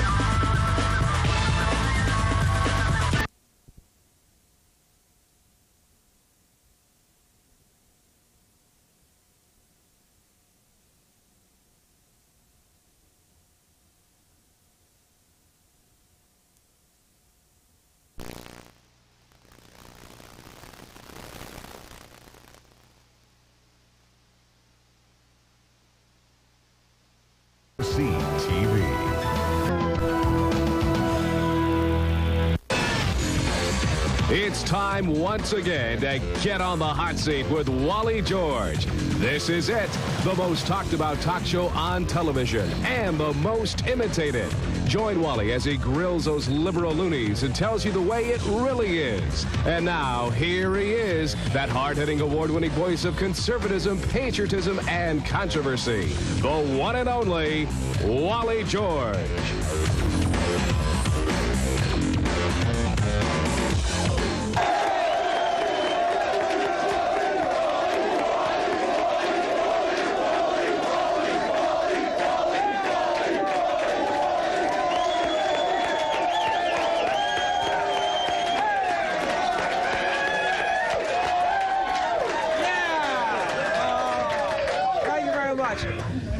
Welcome all across America. We have a great studio audience. How are you tonight, gang? Really? Hey, you know, Bill, we have good audiences, and then we have great audiences. This is a spectacular audience.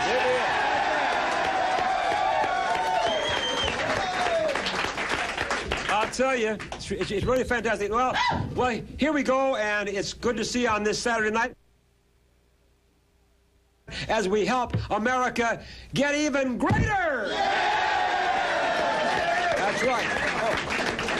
Hold on, I almost forgot, gang. How about this, huh?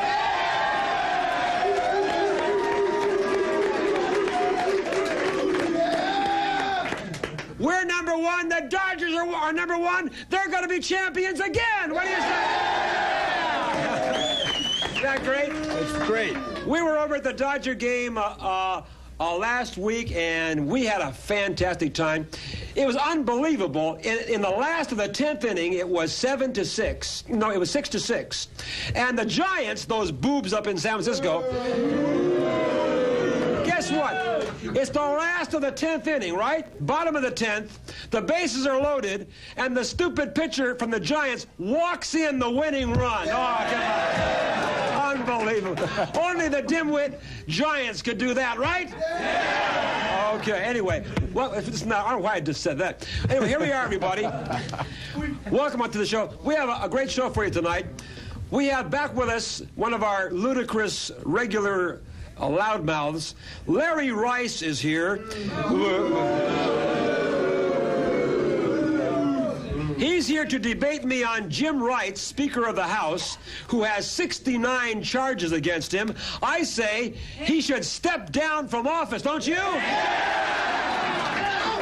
But Larry says, no, we Republicans are just picking on him. Oh, come on. Then we have from K-Rock, that maniac madman, Poor Man. Now, Poor Man is here because he says, I need to spice up my show a little bit, and he says he's going to bring down some spice. What do you think? Well, we'll see what happens.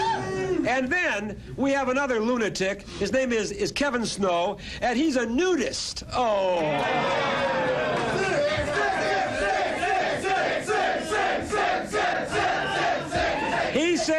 He says nudism is good for mental health in America. Oh. And now, Bill Bancroft, it's time to bring back again one of our resident liberal idiots, if you will, Bill. All right.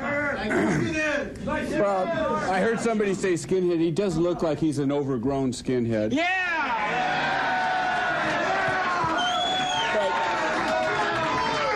He wants to debate you in regard to Speaker of the House, Jim Wright. Yeah. He thinks he should not step down, and I know you believe, and I believe he should step down, as he wanted Ed Meese to do and others. Right. Well, he wants to debate you on that, and his name, as you know, is Larry Rice. Where did you pick up this bozo from? Is he practicing his one-liners like Sneaker of the House? Oh, the guy with the magenta tie. Yeah, I really like that tie. You know, that's really sweet. Why don't you take that up to San Francisco the next time? Larry, do the show. I don't want to talk to this guy. Hey, hold on. Hey, hold on, you West Hollywood skinhead. Now, wait a minute. Now, your friend, fellow Democrat, Jim Wright, Speaker of the House, and also second in line... The Honorable Jim Wright. And I'll tell you, yeah, you're going to say second line to the presidency. Let me tell you, knowing the kind of empty-headed nincompoop that Dan Quayle is, he's really number one in line, because number one in line doesn't count in this case. Dan Quayle is a complete zero to start with. Wait a minute. You see, this guy, Jim Wright, is such a hypocrite. He has 69 charges brought against him by the House Ethics Committee. Both Republicans and Democrats brought these charges against him. And what a hypocrite this Jim Wright is. He was the guy when Edwin Meese was in trouble as Secretary of State under Ronald Reagan. A few charges came up about him, and Jim Wright said, well, there's a cloud of suspicion around Ed Meese's head, so he should step down from office. Well, I knew you were going to mention that, Mr. George, so I got a little something to mention to you in just a couple of seconds, okay? Number one, let's not talk about hypocrites. Hypocrites are guys like you who consistently defend Oliver North. You don't even want Oliver North to face trial but you want him to be pardoned immediately, but you want to fry Jim Wright because of some allegations that are made, not, by the way, allegations of breach of laws, but only of rules. Rules of the House have nothing to do with legal laws.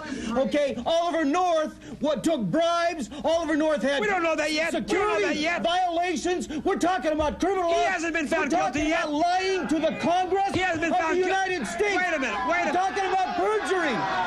Hold on. Okay, but I want to show you something. Okay, you see this? His biggest critic, this assistant minority leader Newt Gingrich. Yes. Yesterday, it turns out that Jim Wright's biggest accuser is doing the same damn thing. No, he's not. 135,000. Let me read that. Give it to me. Look at this. Get a shot of this. 100.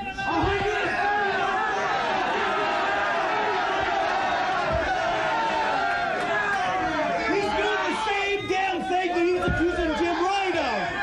Okay?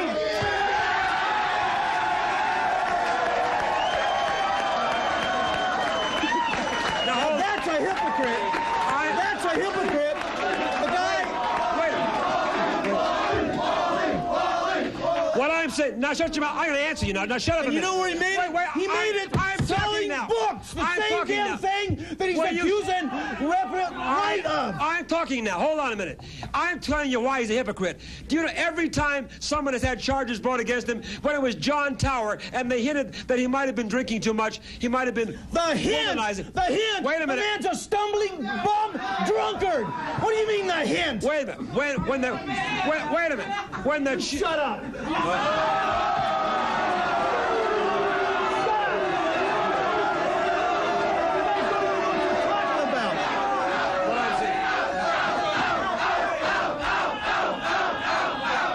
What I'm saying is, when charges were brought against John Tower, charges against Oliver North, Jim Wright stood up every time and said, well, where there's smoke, there's fire. John Tower should step down. Ed Meese should step down. Oliver North should go to jail. Now there are charges brought against him, but he won't step down. He says they're just bullying him. Well, let's see how big of a hypocrite you are. How about Newt Gingrich? How about him? He's accused of the same damn thing Jim Wright's doing as of yesterday. Okay? No way, pal. Tuesday. No way. Okay? No way. The same thing. He's selling books. Him and his wife have a company, and they're making money selling books, which is the same thing Jim Wright's doing. So who's the hypocrite? I'll answer you. You want him to step down? I'll answer you on that. Gingrich. You want him to step down or what? Shut up a minute. I'll tell you. Shut your mouth a minute. You're the hypocrite. Shut your filthy mouth, will you? Shut up. What I'm saying is, Newt Gingrich held a news conference with his press agent, and he showed where there was nothing illegal wrong. What he did was plead, believe me, I didn't do anything wrong. And you know what? His little wife, Mary Ann, she runs off in tears. She couldn't handle the pressure. Oh, gee, they're accusing us. No, wait a minute. I don't know what I want to do. Hold on. Sickening. Hold on a minute. The House, I'll read you this. The House Ethics Committee, made up of Republicans and Democrats, have formally charged Jim Wright with 69 violations. The committee says that on 69 separate occasions, Wright's financial dealings violated congressional rules. I say that means he should step down right now. I'll be right back.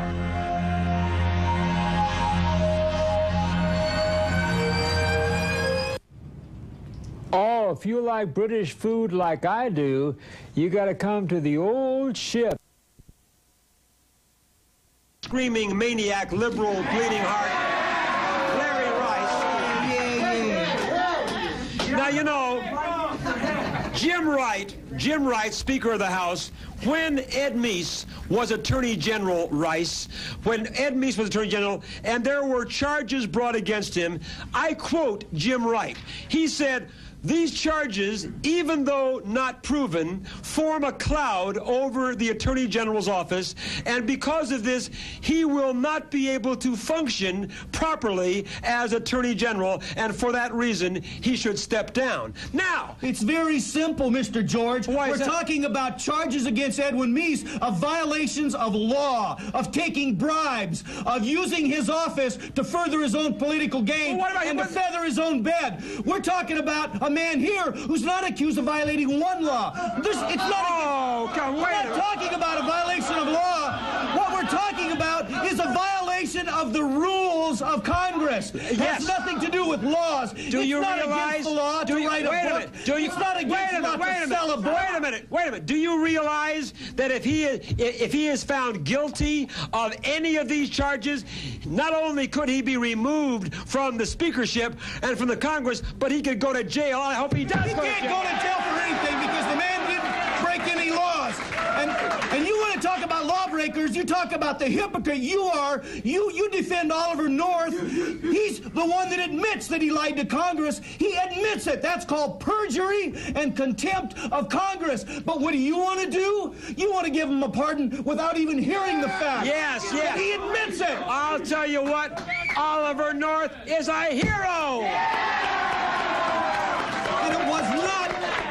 You make it sound, when you say 69 charges, you make it sound like there's this long list of things. What there happens to be is 3 or 4 items that they took every time the guy sold a book. They call that a separate charge. He's charged of 3 things, basically. One is writing a book and selling it. What the hell's wrong with that? His wife. You shut up. Shut up. No, wait, I'm warning you. I'm going to answer that charge. One at a time. One at a time. Now, we'll talk about the book, or I'm going to kick your buns out of here. Why isn't his wife? I'm going to answer you. Charges against him because his wife's got a job. What the heck's wrong with his wife having a job? I'm going to answer you about that. I'll answer you about that. So the man wrote a book, his wife's got a job, and a friend I want to answer you. Stay in an apartment that his friend owned. Three things. You're either going to shut up or I'm going to throw you off the show. These facts. Now shut up. You guys shut up too. I don't want to listen to this crap anymore. Now let me answer you. All right. About the book. Here's exactly what the charge. He didn't just sell a book. What he did, you lunatic, you haven't read any of the facts. What Jim Wright did was he sold the books and then illegally transferred several $1 million of book sales into his campaign fund. Paltry $1,000. Millions. Millions. How about Gingrich? He's the guy that was out soliciting from 21 prominent Republicans. Right. 21 prominent Republicans for $100,000 to promote his book. Now let's talk about hypocrisy. No, let's talk about this. Let's talk about hypocrisy. Hold on. You don't like Wright because of you call him a hypocrite. How about his main accuser yesterday admitting yes, he's done the same damn thing? He did not. He did not do the same thing. Yes, he did. Let me tell you. Do you know that Jim Wright, some people paid as much as $1,000 for a copy of his stupid little book. And how much did they pay for Nixon's book? And they gave it, and then he diverted the funds to his campaign funds. Diverted funds? That's illegal, and he should go to jail for that. He didn't divert any funds anywhere. He did. The man wrote a book and he legitimately sold a book, and they're trying to fry him for that. Now you want to talk about diversion? How about the millions of dollars that still remain missing? That Oliver North sold deadly weapons to one of our biggest enemies in the world, Iran. Wait a minute. He sold. I suppose if Jim Wright would have given the money to the Contras, it'd be a different story, wouldn't it? Wouldn't it? Yeah, it would. Because you support the Contras. That's why. Now I'm going to answer you. Just shut your mouth. He sold the book and took the funds from those books, millions of dollars, put them in his campaign fund illegally. And about his wife was receiving $18,000 a year from a company doing business with the government. What's the matter? Is she not allowed to work for a living? And the government. What the heck has she got to do with it? She is her own person. You know what you are? You know what you are? You hate women. You're a woman hater. That's what it is. You don't think that women should work. You think that women should be at home barefoot and pregnant, and you're just bugged because she got a job. Let me tell you something. Hey, nitwit, and by the way, hey, let me tell you something. By the way, what? Comb your hair. I'm going to go out in the audience and take one of these punks out in a minute.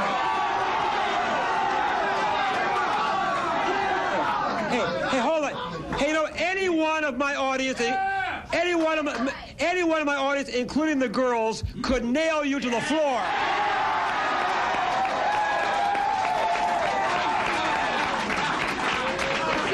Yeah, you like the odds, don't you? 49,000 to 1. 49,000 and 1.5 to 1. What I'm telling you, all right. What are you laughing about? I'm laughing at you. You're funny looking. You're funny looking. Hey, I'll tell you what he's laughing about. Hey, I'll tell you what we're all laughing about. Your silly face. That's what.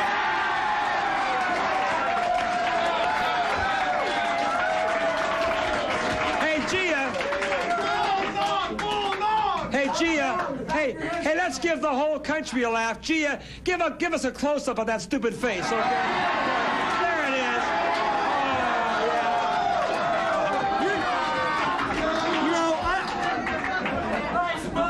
You know, I'm just liable to rip your face off. Oh. You know that?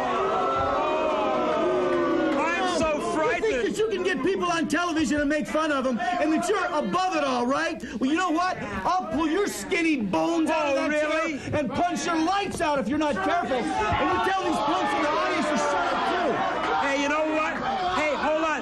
Why don't you talk about the issue? Hey, you know what, What's the matter? What's the matter? You get yourself in a hole because you don't know what you're talking about. Hey, Larry. You have to start picking on people. Hold on, Larry. Hold on. Do you want to know something? You're out of here.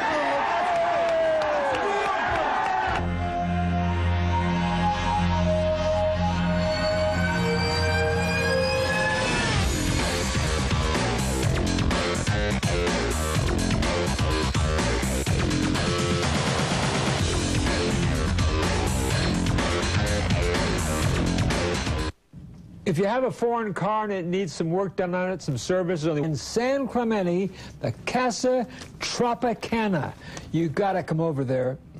They have sweets. Oh, unbelievable. And wonderful food, too, in the inn.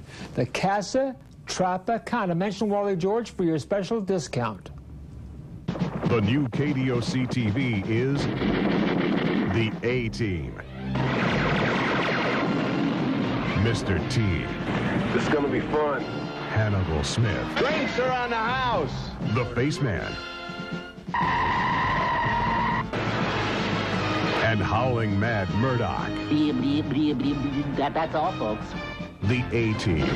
Weeknights at 5 on the new KDOC TV. All right. Now, Bill, here is the ludicrous one. If you want to give him a formal introduction, go ahead. All right, Wally, here he is, the host of Request Video on KDOC, Channel 56, yes, and the maniac madman of K-Rock. Here's Poor Man. Poor Man, where is he? There's Poor Man.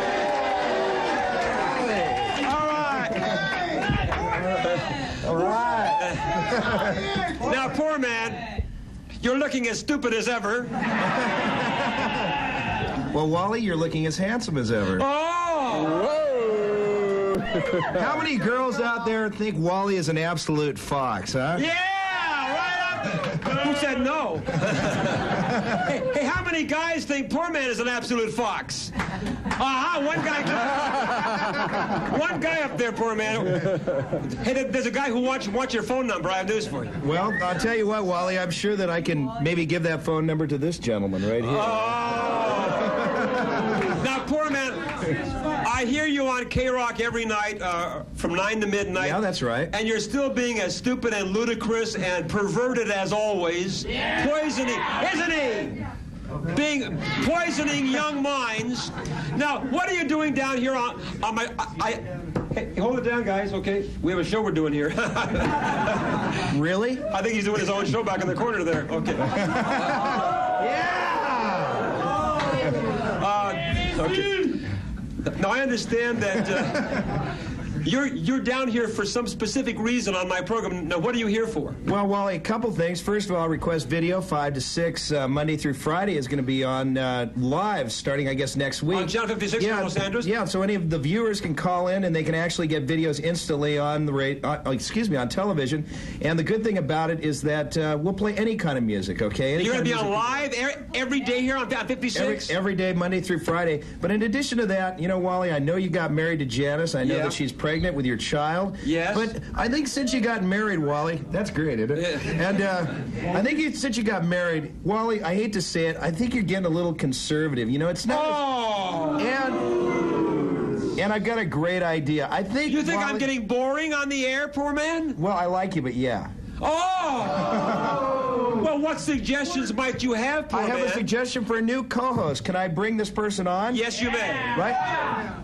Come on on.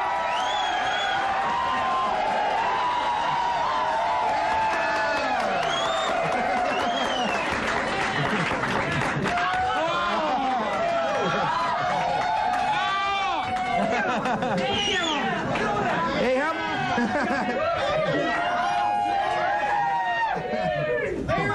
how many people think that she should be the new co-host right now?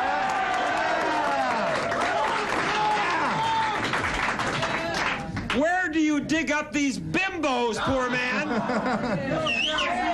Who knows? Where did you find her? Disneyland. She found me. Oh, boy. Now, I understand. You want her phone number? Have any money? Oh, hey, guess how he's earning his extra money, huh? Boy, oh, boy. Now, I understand that you brought down... What are you doing to him? Oh, so sickening, isn't it? Oh. No, I understand. You know, I think if you were a good guy, Wally, maybe you get a volunteer from the audience to sit here and ever do it to him. Huh? Now, poor man, I understand that you brought down a little clip of the kind of wonderful, ingenious, and invigorating things that you're going to be doing on Request Video. Is that correct, poor man? What'd you say? I understand you brought... We leave him alone. I understand that you brought a clip down that's going to show us the kind of intellectual things that you'll be doing on Request Video Everyday Live. Is that correct? Yes, I did. I'm glad you... Poor man, should we look at it now? Yes, please. All right. Here, ladies and gentlemen, here are the wonderfully educating intellectual things you'll be seeing poor man do on Request Video every day at 5 o'clock live. Roll it, Gia. Go ahead. Wally taught me everything. Bring up the audio. Hi again, it's me, the poor man, again with another day of fantastic videos here on KDOC Request Video. Good to see you all. I'm here for the entire week by default. They couldn't get any other DJ in town, so they asked me for free. And here I am. You get to enjoy more videos and the most unprofessional guy there is on camera, the poor man. Boy, I'm all confused. Just show your mom this face. She'll love it. And I've got 2 tickets for you to see Tesla and the other band, courtesy of Geffen Records and Mark Cates. 4, are you ready for this? The first girl to come down here to the studios on KDOC Channel 56. The first girl down here in a bikini. Do you feel stupid? No. I do. Did I brush my teeth today? Take a good look at my teeth. Can you focus in on these teeth, Karen? Can you see them, Karen? Hey, Karen, say yes or no. Yes. Good. You're Claudia, though.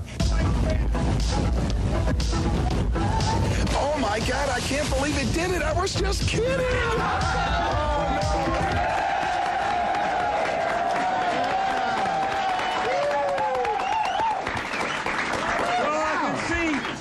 Well, I can see, poor man, from that you're going to be the Mr. Rogers of KDOC TV.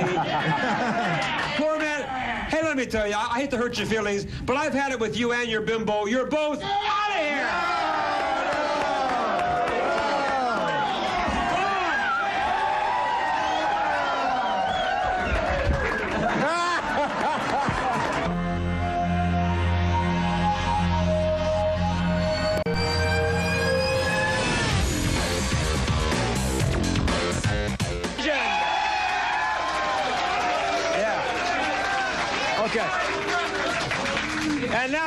good. It is time for, let's hold it down, it's time for our first guest, our first victim on the hot seat. Leading off tonight, we have Karen Schneider, who is a counselor who says it's okay to be gay.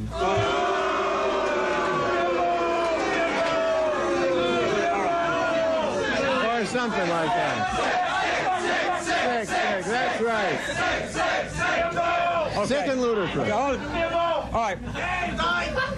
Now, Karen, you are a counselor? That's correct, Wally, I am. Now, you, I understand, don't particularly like my gay bashing that I've been doing for the past years. That's absolutely right, Wally. Not only is it incorrect, but it's also ignorant as well.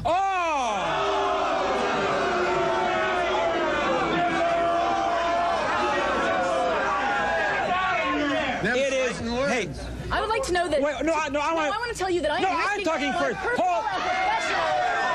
To be here today to educate you. Wait. That's right. Whoa, what'd you say? I am risking my personal and professional integrity to come onto the show and explain your ignorance. That's right. Hey, you know. Not only that, but you aren't going to be able to do it. Hey, you know what? Hey, you know what I'm risking? Catching AIDS. Now, I can never understand how you can sit there and say to America, hold it down. How can you sit there and say to America that it's okay to be gay? How can you possibly say that when you know how dangerous and how sick and disgusting homosexuality is? Yeah, am I right? Now, why do you say then it's okay to be gay? Why do you say that? In my professional practice as a counselor, I found that people who are gay are no different than people in the general population, except for the gender. Oh, yes, they are. Oh, yes, they are. No, they're not. They're plenty different. Professional experience. Hey, do you want me to describe how different they are? Why, Wally, do you know about being gay? Why, Wally, do you know some gay people? Are you gay yourself, Wally? Is that May I return that question? You're here defending homosexuality. Are you gay?